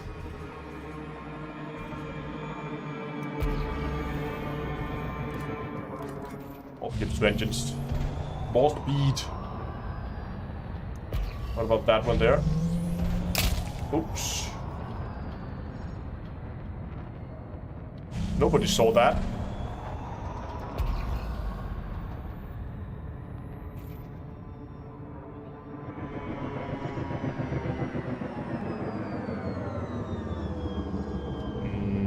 No.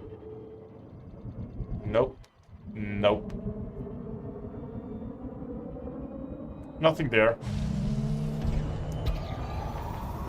Oh, what about that one there? It's not lining up. Thanks for dropping by, John. Where are we at in terms of light goal? We should be pretty close, I think. Maybe we're trying to hit 314 likes today. We can get there. I would be really happy. And I will set up a discount code for you guys for the merch store.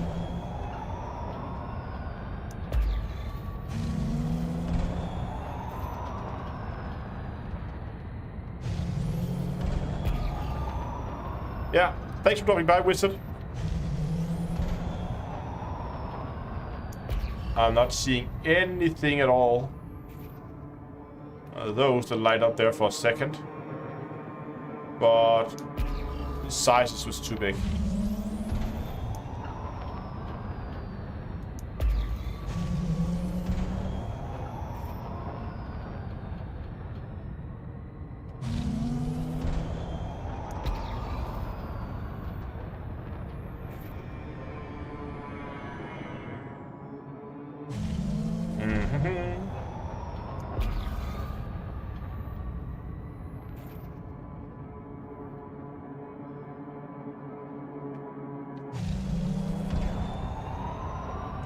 Not quite there yet, Jungle. We'll get to the after party. I'll be around tonight.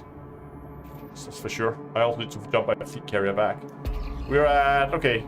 Thank you, Joe. We are at 268. Okay, so we are actually what? 28 likes away from the goal. Oh, look at that one there, right there.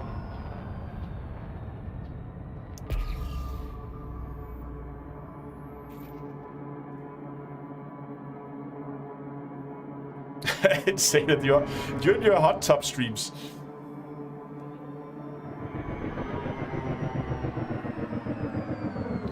I begin to question your intentions here. So it looks kind of right. Oops. Oh yeah, there's one. Definitely.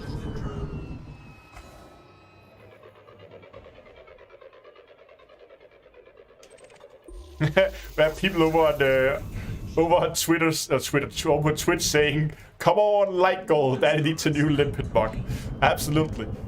So it's also a great way to help out your fellow commanders who may be interested in getting themselves some merchandise, and they will get it at a discount. Bunny hot tub stream.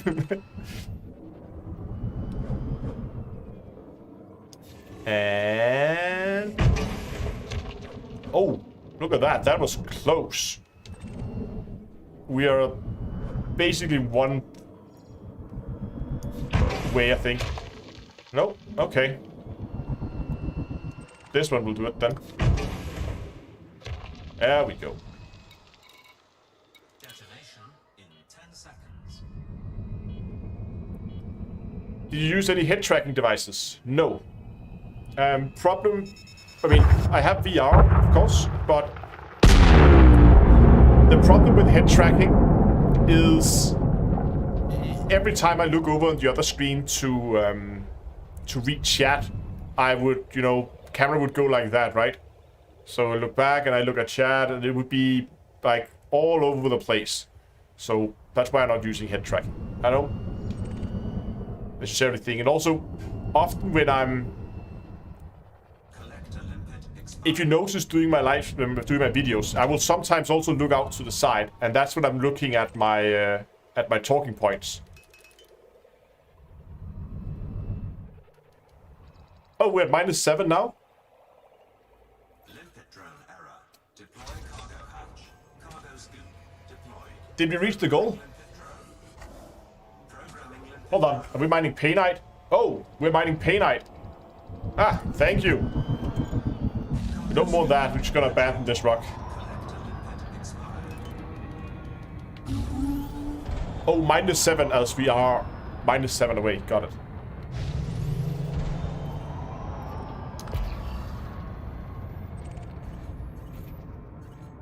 Yeah, I have pips to shield. It's going to recharge. I was just not paying attention. Just thought the core asteroid, mine it. Yeah, I have pips to shield. It just takes a bit of time with these.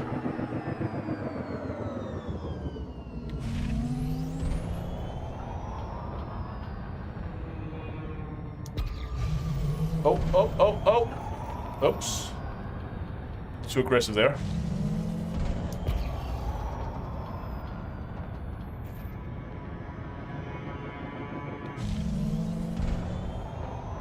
How much painite did we pick up? 1 ton, okay. Fair enough. We should be like... What does that say? 80, okay, so we should be... Oh.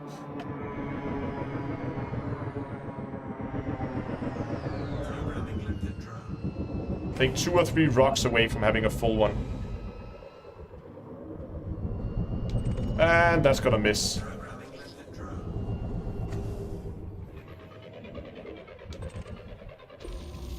Oh, wasn't even a core rock. I'm not paying attention to my mining now. Ugh. We're 3 away now. So close.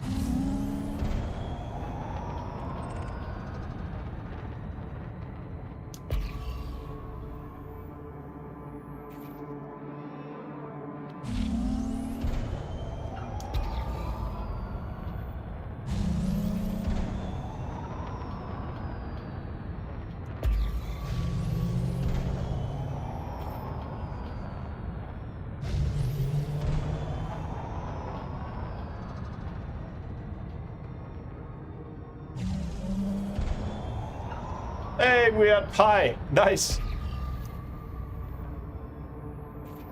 Okay, so we need suggestions in chat. What should the discount code be today? Code, insert creative code here. Forget limpets. Horizon. Ah. Wrong game. Bunny hop. I like pie. Rocky boy. Body juice. Slice of pie. Dead limpets. Yeah, we have a lot of them. Pips to shield. We have pips to shield. The core, rabbit. Should we do a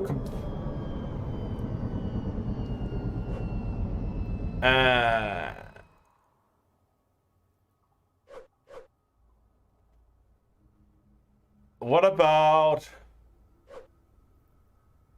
limpet killer? Lots of stuff regarding limpets and bunnies. Pips to buns. Rapid mining. Okay, you know what? I actually like that one. Rapid mining. Rapid like in not because it's rapid, but like rapid as in with the ears and not like in fast. Rapid. Okay, I think that's what we're gonna be going with here. I'm just gonna go and log into my store interface here. Go to comrades and discounts. Discount. There we go. Keeps deleting those. Why does it do that? Oh, I forgot. Oh, okay.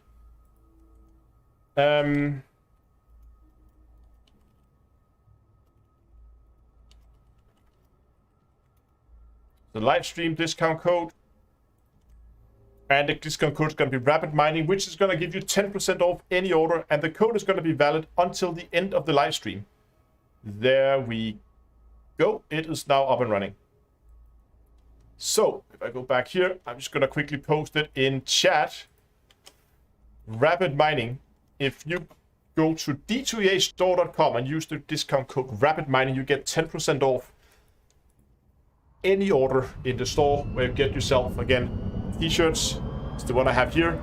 And they're also remember your limpet marks. Come both yellow and red. d2eastore.com. Okay, let's get this run finished up. We should be close.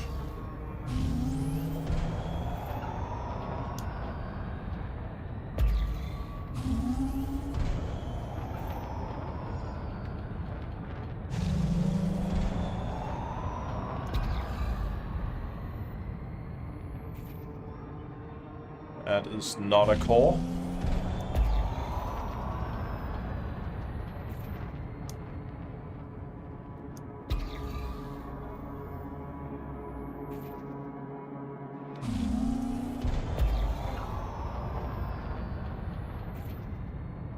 D2A store needs whiskey glasses. Yeah. The problem is still that I'm limited to what is available from the supplier that I use. Because the merch store is slightly different than what you might be used to from any other online store. Because I don't keep stock myself. Because yeah, that's the call. It wouldn't be feasible for me to keep stock myself. So that's why I have what's called drop shipping, where the product is manufactured. That's also pay night. Where the product is manufactured as it is being produced. As that does make sense.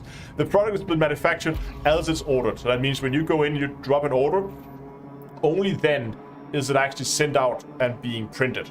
So if you order a t-shirt, then the t-shirt will be printed. So there's a company that then keeps stock of blank shirts, and then they print on demand, basically. And it's the same thing with all the other stuff. But that also means, while this is super neat and a super cheap and easy way to get going, if you have relatively low volume sales, as I do, compared to like many other online stores, obviously, monosite, much better. It also means that you are relatively limited, since you will have to be using the products that the partners that you're working with, that they have available. So it does put some limitations on what you can do. Oh, that does...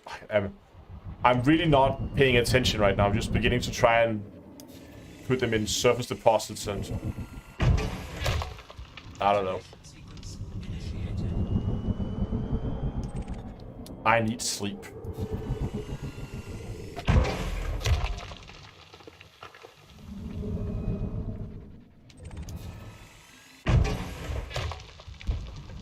I can begin to feel that I was up since 4 a.m. this morning, because I got a call from work at 4 a.m. saying, stuff is broken. So that was out of bed, go up, fix it. And then you got another call at 6. So it's up pretty early today. You can begin to feel it now. There we go. Optimum charge, detonate.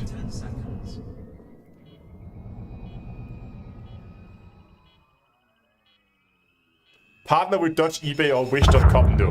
No.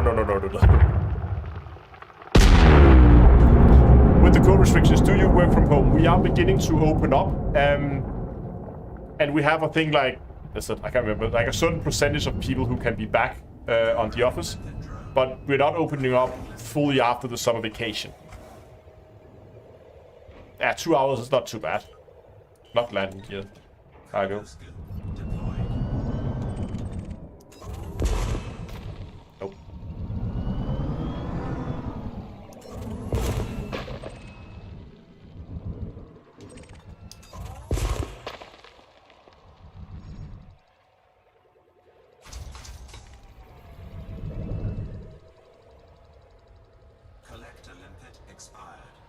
Hey, we got Trumper922 says new limpet mock.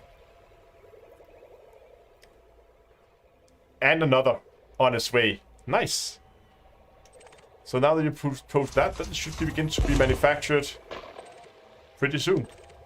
Another clever thing, now that we actually talk about the merch store, another clever thing about doing the drop shipping is that if I had my own warehouse somewhere where I stockpile these things that I was selling, right? Oh, we can do the test now. Hold on, just gonna do the test here. Gonna place a rock fragment between me and what I'm shooting at, and then I'm gonna have the abrasive blaster hit that. Yeah, the bug is still there. So you can see I hit the rock in front of it, but it still cut out the fragment behind it. But another clever part about doing these drop shipping things is, if I had my own warehouse, it would be somewhere here in Denmark, right? And that means whenever somebody ordered something in the US, I would have to ship it across the Atlantic. And it's very expensive to ship things across the Atlantic. And at the end of the day, there's really only one place that expense can be paid for. And that is on the price of the product that I'm selling. And that means that everybody in the US would have outrageous shipping prices. Or I would have to charge a lot more for the products. So therefore,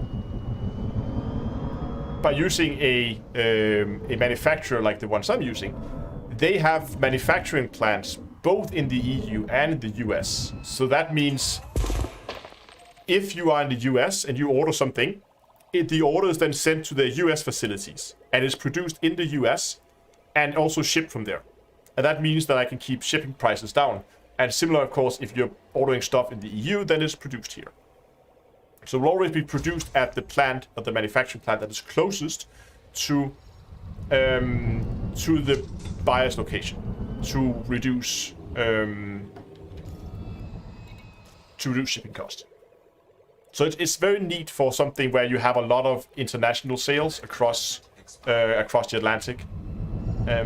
But again, as I said, the downside is you are limited in what you can do in terms of products.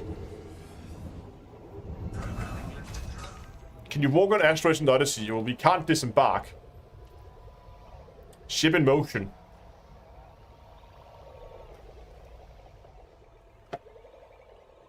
Hold on, my debts. Something off with my dead zone. There we go.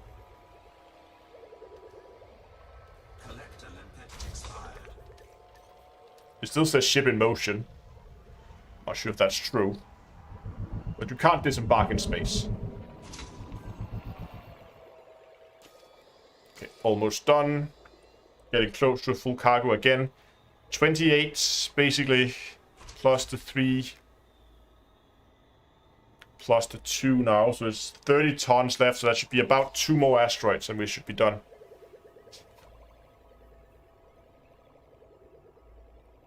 Fair, yes, I'm from Denmark. Copenhagen is a wonderful city.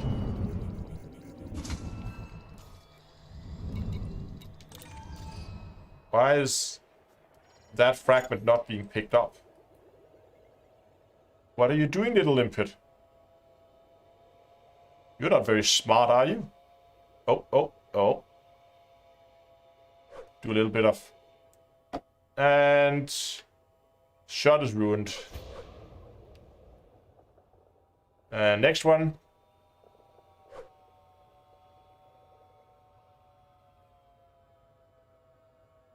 I think this is a fragment. I would have wished they would have fixed that by now. Where's the fragment? That's the collector limpet. It's inside the asteroid, isn't it? Yeah, so you can see here it's most likely inside the asteroid. Yeah.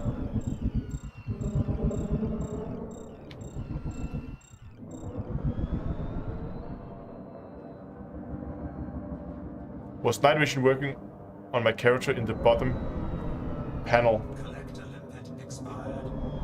I don't have night vision on any of my suits, so...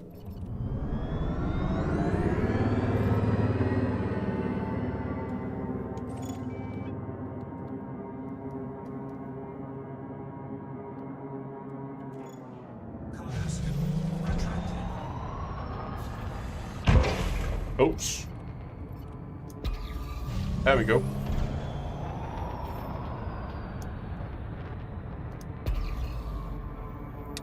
So annoying that bug is not fixed. I hate when you have fragments inside an asteroid.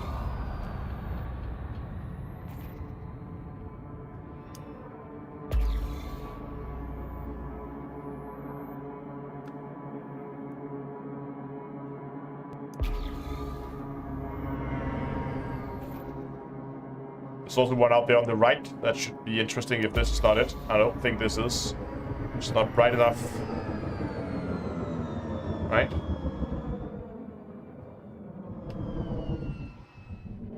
Nope. Well, there was one out in this area here. Where there it is. Just managed to spot it before it went behind the rock. That one there.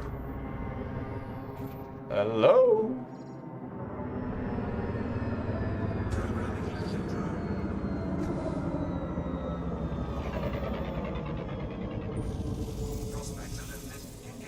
Yeah, that's it. And it's monocyte. Let's go. Asteroid scan complete.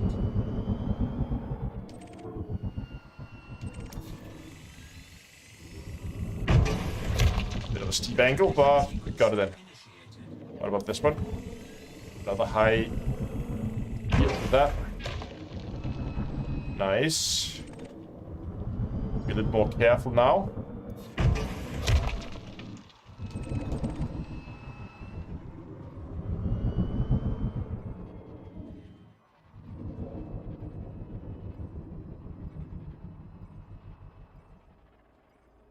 Oh, no. I have night vision on right now, yeah. You can see here, this is without night vision.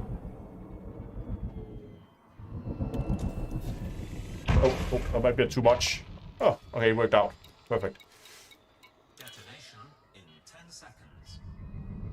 Yeah, exactly. The bug when you have fragments that gets inside the asteroid, then the lipids try to get into it, and they just crash against the asteroid and die.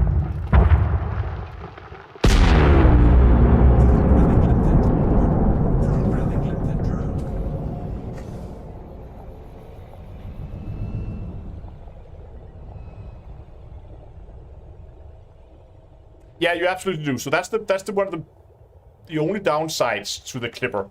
And that is the hardpoint placement. You can see them out there. Especially if I can get this thing turned into the sun. Give me a second here. There we go. So you can see the weapons there, right? And the other one's over here. So they're sitting out there on the nacelles out on the side of the ship. So you will notice as I am firing, you can see here that I have to aim a little bit. Yeah. I have to aim a little bit off center here in order for it to pop onto the target and I'll be able to hit it, because it's sitting out there on the right nacelle. And it's the same thing you notice. I also do it when I use the seismic charge launcher. I always point to the left of, sorry, to the right of the target, because I have it on the left-hand side, so I need to compensate for that. But again, it's just something you have to learn, something you need to get used to. Once you've done a few mining trips, it will be second nature for you to just point a little bit to the side. Okay, cargo is full, so I need to get rid of some dim pits. We're not going to get rid of all of them, we're going to get rid of 10.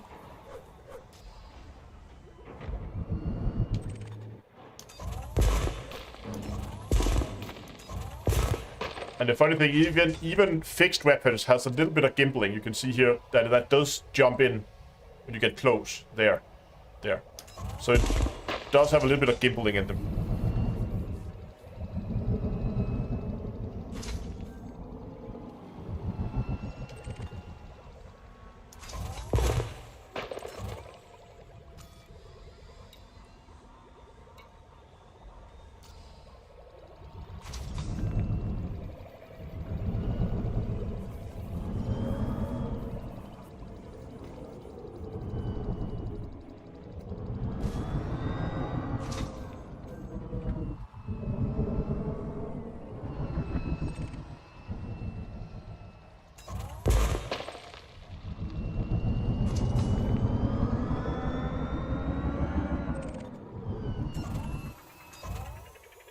Oh, hit the weapon.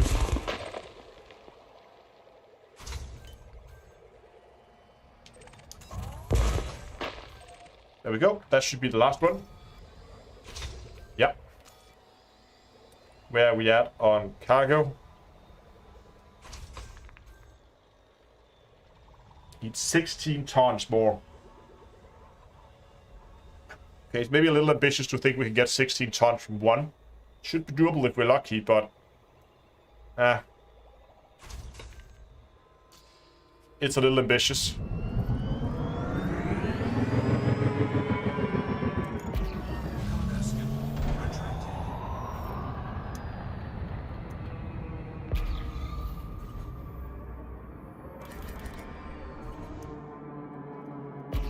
There's something lighting up there in the distance.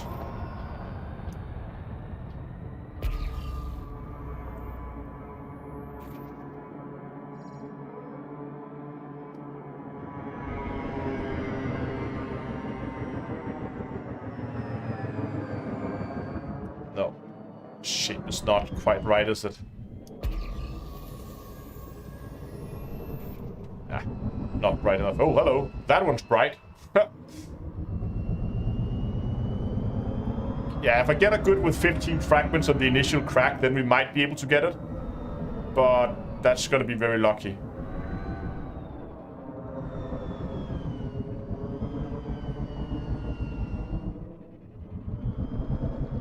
Nope. I don't think that's not it. Just for good measures. Gotta get a lip hit on it. Doesn't look right. Nope.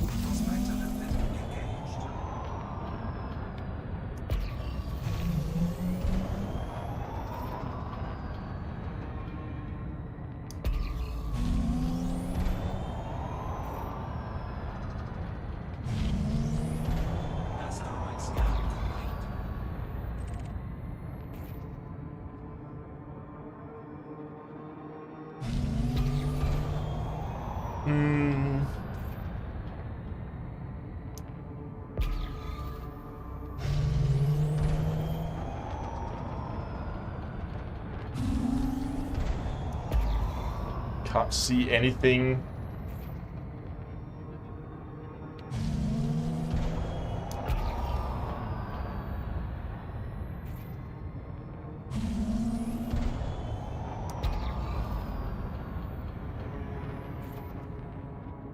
That one's too small.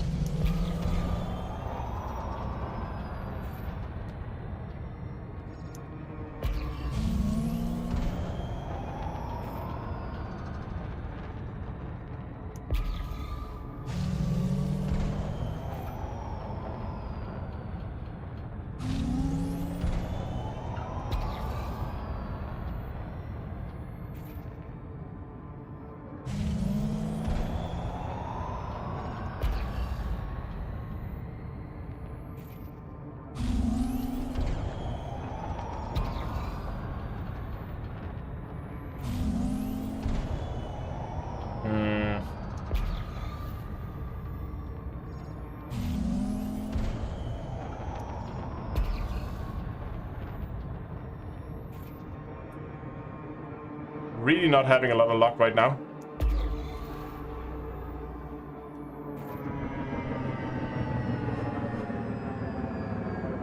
It's not bright enough. There's no fishes on the surface either.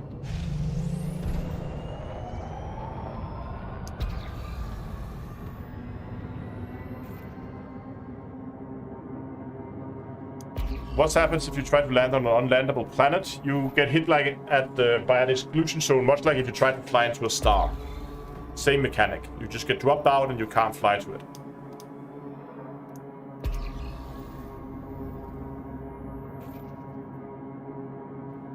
It is very bright, but I don't think it's a core.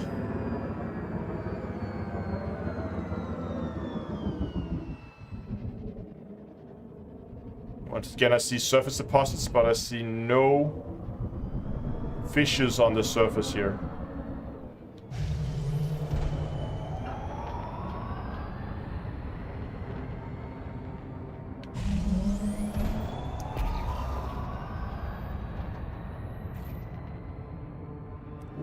What are you? It's too jagged, I think, too spiky. Must be a core rock. Yeah, it's not teardrop shape.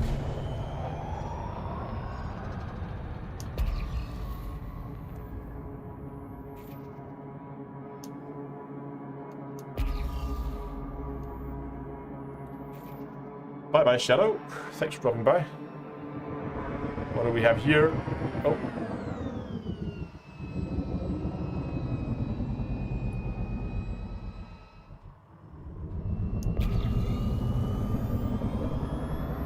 I think it's too small. Hello, ex-gamer.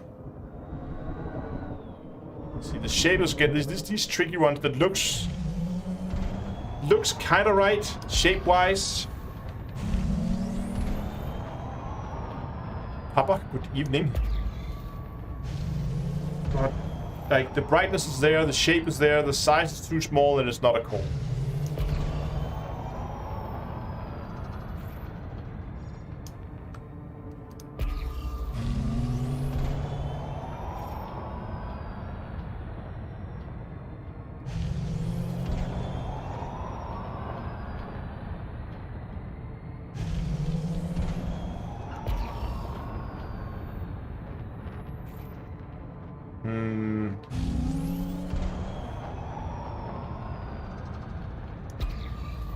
I'm gonna end up hitting the monocyte hotspot before I find the next 2 rocks I need.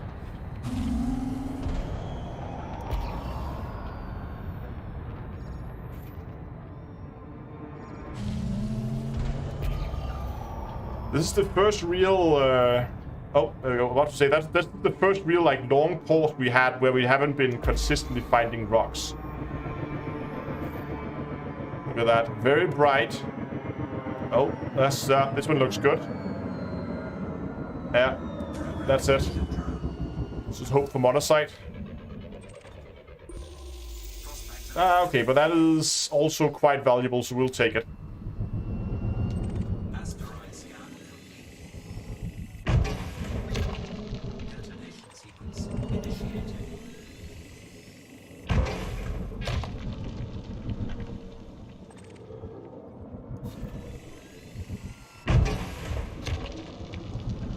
Okay, now we need to slow down a little bit here.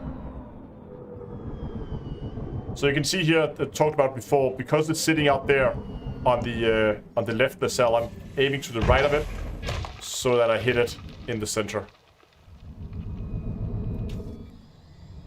And that's late. 10 seconds.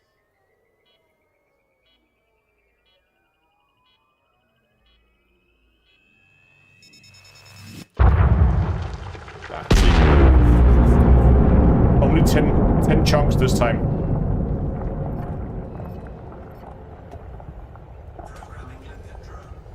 So 10 tons.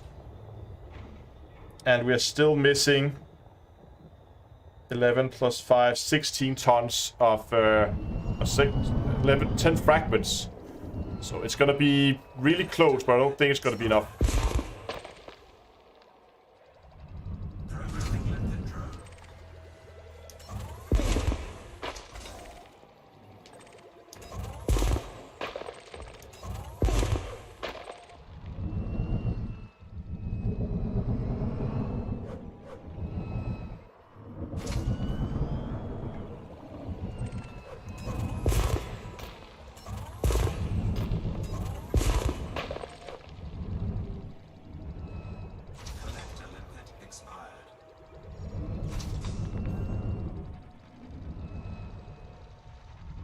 Bad Badger says, could be found as a gigantic hollow asteroid that you could fly inside like Millennium Falcon style. So mine from the inside. What makes yours more viable. There are actually giant asteroids in Elite that you can fly inside. That is a thing. You can't mine them, but you can fly inside them.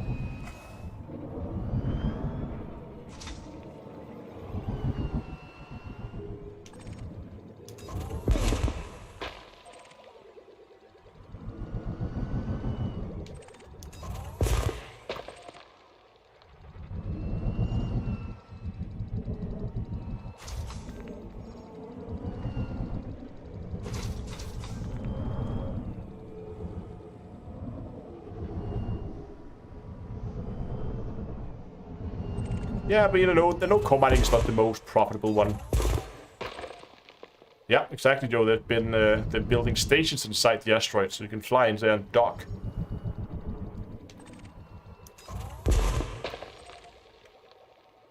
I haven't actually been to a station in an asteroid station in Odyssey. Then we're gonna keep the limpets, and we're just gonna fill up the hoppers here.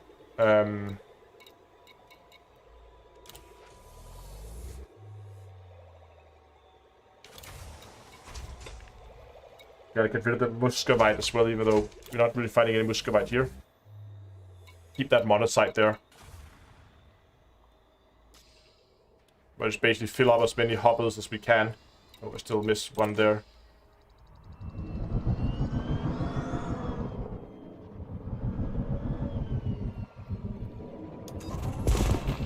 Yeah, that's right. Lave does have one.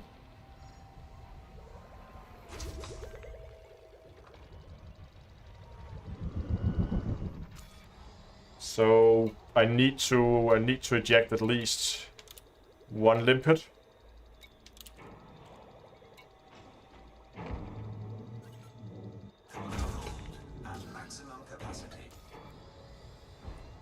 Okay.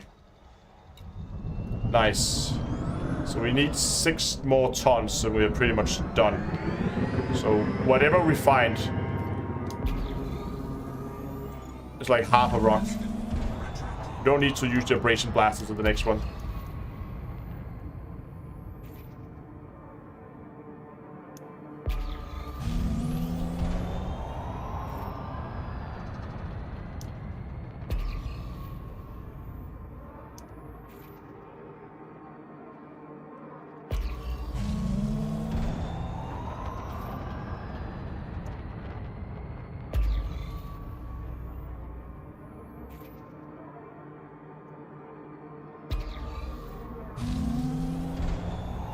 Come on. Give me something.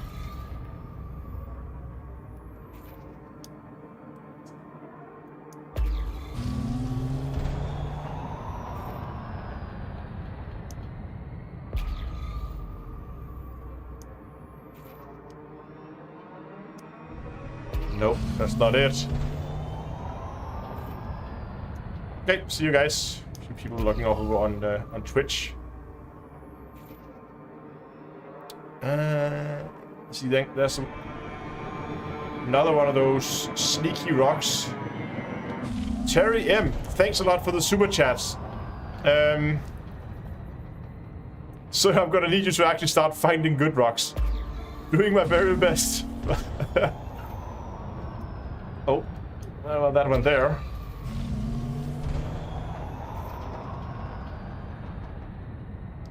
It's definitely bright enough.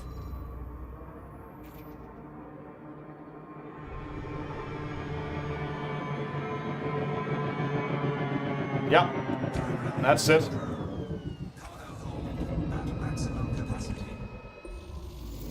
Ah, and it's platinum. Stupid platinum rock. Yeah, too early there, Captain. Huzzah in chat. But no, it is not to be. Aww.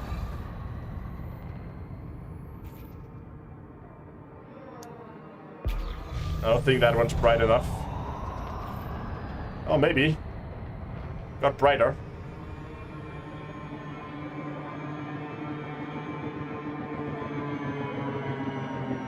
Don't see any...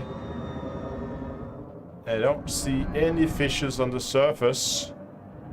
Which probably means no.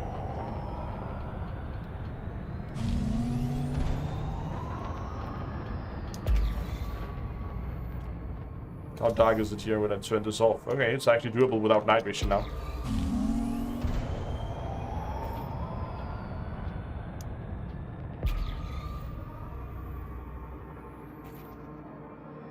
It's too small again.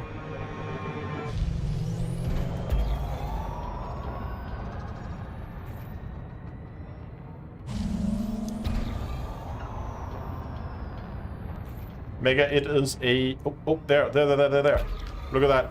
That's the right size. It's teardrop shaped and it is relatively bright. That's a core rock. It's a clipper. Sorry. Cut off the sentence just before you say the ship name.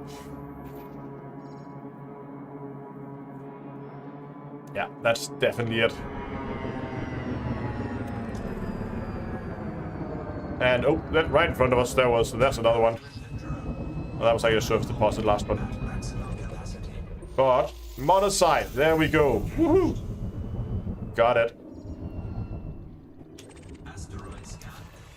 Now I just need not to mess this one up. Oh, that one only got up 1 bar from a high yield. Oh. This one needs a lot of...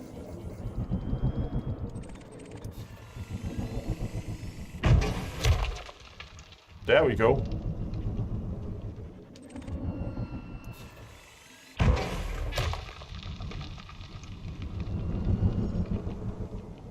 It's gonna be a little tight over here, but let's see.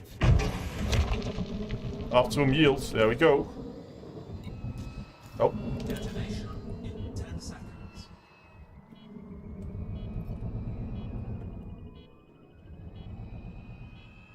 And watch me get 15 fragments this time. Yeah, there we go. On the last rock, we get a good crack. It's typical, isn't it? I don't think I'm gonna bother much with the abrasion blast on this one.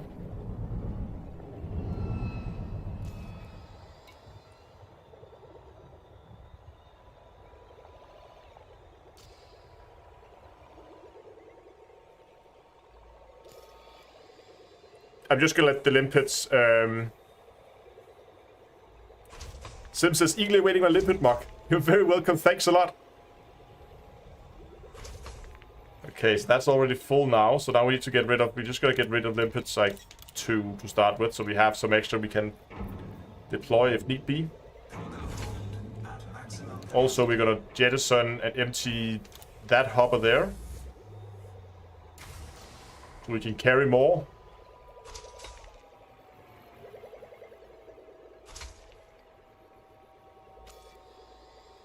Once again,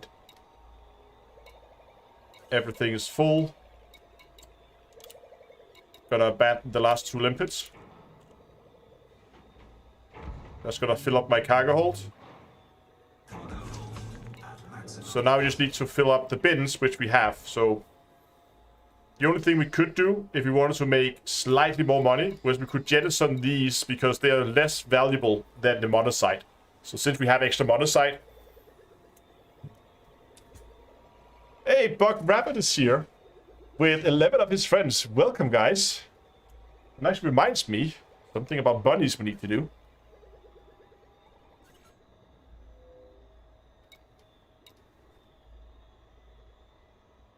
Yeah, we could also go and vent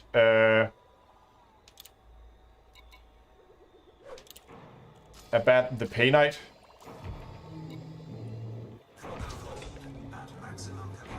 And I'm also gonna go and abandon that one and that one. And there we go.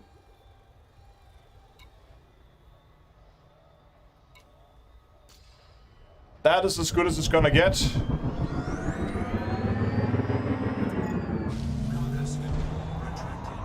Oh, oh. System map. Make us way back to the fleet carrier.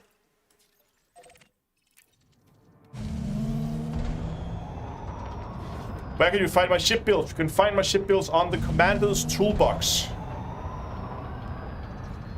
Yeah, I saw that the Buck Rabbit, but I'm just gonna get this thing into Super Cruise, and we actually have one of the bunnies here now, so I promise I will show you when one of the bunnies was back, so we can do that now. I'm just gonna get this thing pointed towards my fleet carrier. We have 4,000 light seconds we need to cover anyway, so perfect timing to just check if my camera thingy is still running. Camera thingy is still running. Perfect. So let's just get my phone. And camera thingy on the phone. There we go. Waiting connection. There's a connection. And then we can jump over to the bunny cam. There we go. Look, little bunny.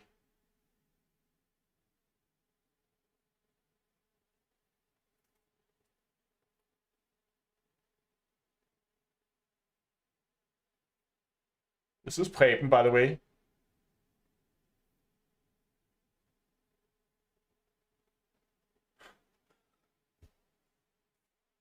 Go and turn that back to game capture.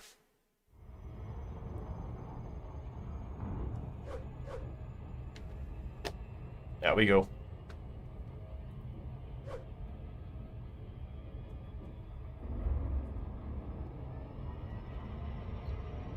Okay, getting up to speed now. And, okay, we're not far enough out from the bubble that we cannot ignore pirates, because we clearly have, you probably can't see it, but go up here, maybe you can. There we go. Pirates coming after us. It's probably, where did he go? There he is. Elite Crate Mark II. And he is right behind us, so he's going to catch us as we get closer to the North Star as we begin to slow down. So you're just going to prepare for that interdiction and avoid it, and then go to the North Star afterwards.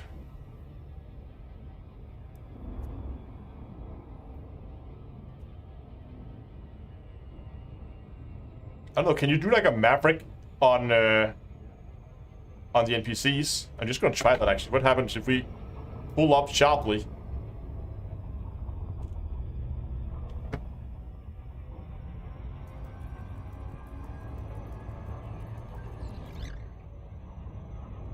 Fly behind him. And now he's trying to catch back towards our tail, giving us a chance. Ah, I thought we could make it to the North Star before he could get back on our tail, but clearly not.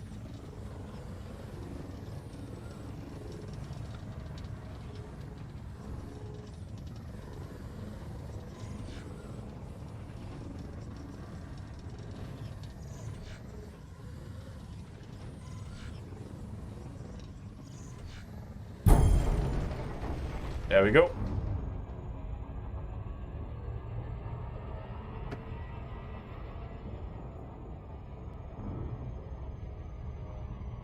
Yeah, I feel like I was getting closer, so I think you could keep doing those loops around and eventually, but it's gonna slow you down, I think. I think it's still gonna take a lot longer. Than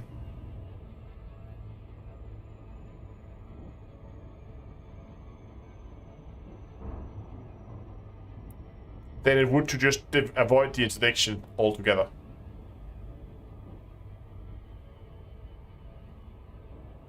Yeah, I can absolutely outrun him. I mean, I could also just have submitted to it and then just outrun him outright. It would be a lot faster than the crate. I mean, that's the whole point of this build, is to be fast in a straight line, right? Does the pirate? Yeah. So if you win an interdiction, what happens is the interdictor will drop out of Super Cruise, but you won't. So he pulls himself down, but he doesn't take you with him.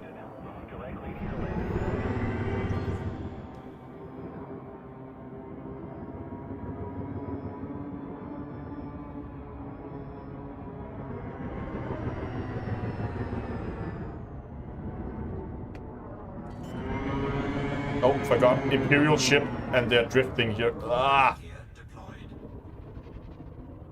I can notice the Dolphin is quite good a quite good drifting ship as well. Its sideways thrusters are not amazing. There we go.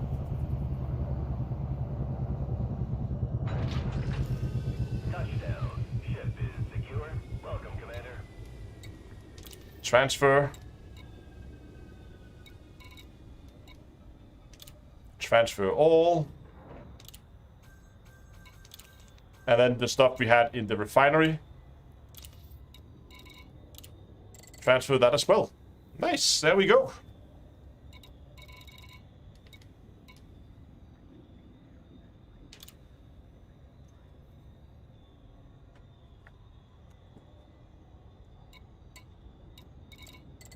So I have a decent amount of mining materials now. Some muscovite, monazite, a lot of low temperature diamonds, and a little bit of painite. Lots of tritium, but that's mainly just for fuel.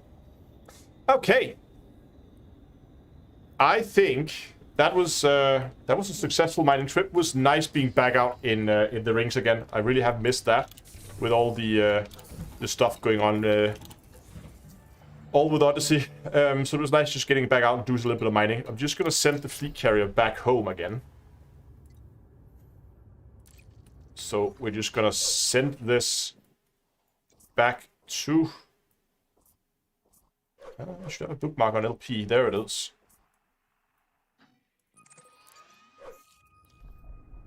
There we go. That should now be set. Jumping into Round the Star in... Where do you sell the materials? For now, again, I'm just stockpiling on the carrier and I'll sell it later. Whenever I need a bit of money, I'm going to be finding a place to sell. But for now, I'm just stockpiling. Has the game gotten more stable since the Odyssey release? Yeah, stable. The thing is, the stability is okay. There's still some issue with group play. If you're a lot of people in the same instance, still have a tendency to cause some crashes. But mostly it's okay. There are still bugs here and there, and there are still things that are unbalanced, and the performance on, at least when you are in stations and server settlements, could use a little bit extra work, but it's getting there.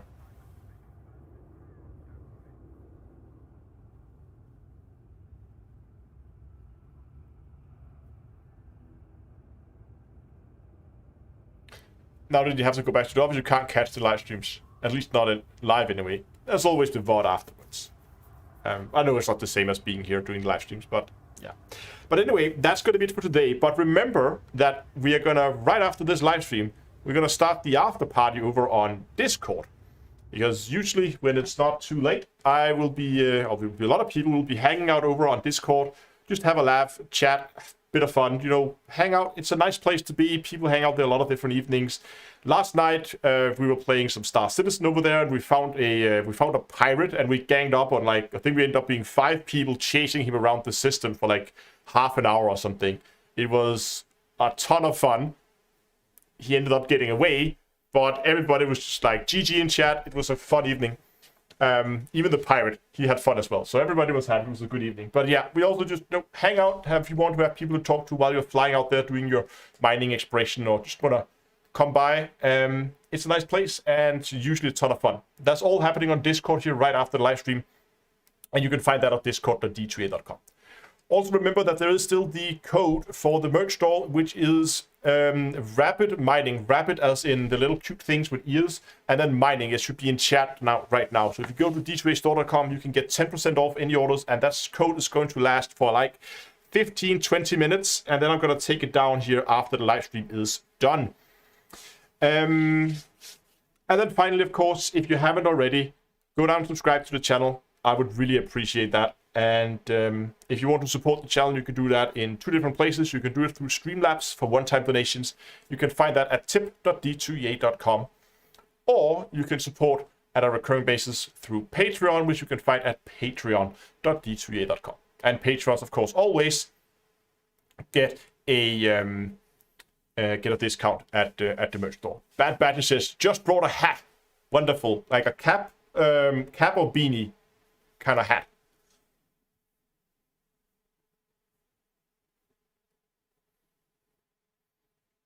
But thank you very much. Hope you're going to like it with whichever product it is. But yeah, I think that's going to be it. Cap. Okay, cool. Nice. Hope you're going to like it. But that's going to be it for today. Thanks for watching. And next live stream, maybe Friday. I should probably check my calendar. But if it's going to be live streamed on Friday, it's going to be a shorter one because I have things to do, places to be on Saturday. So it's going to be a shorter one if there's going to be one. But otherwise, it's going to be next week. What it's going to be about, I don't know. We'll figure that out in Hello Dave on one day. So thanks for watching. And until next time, I'll see you guys in space.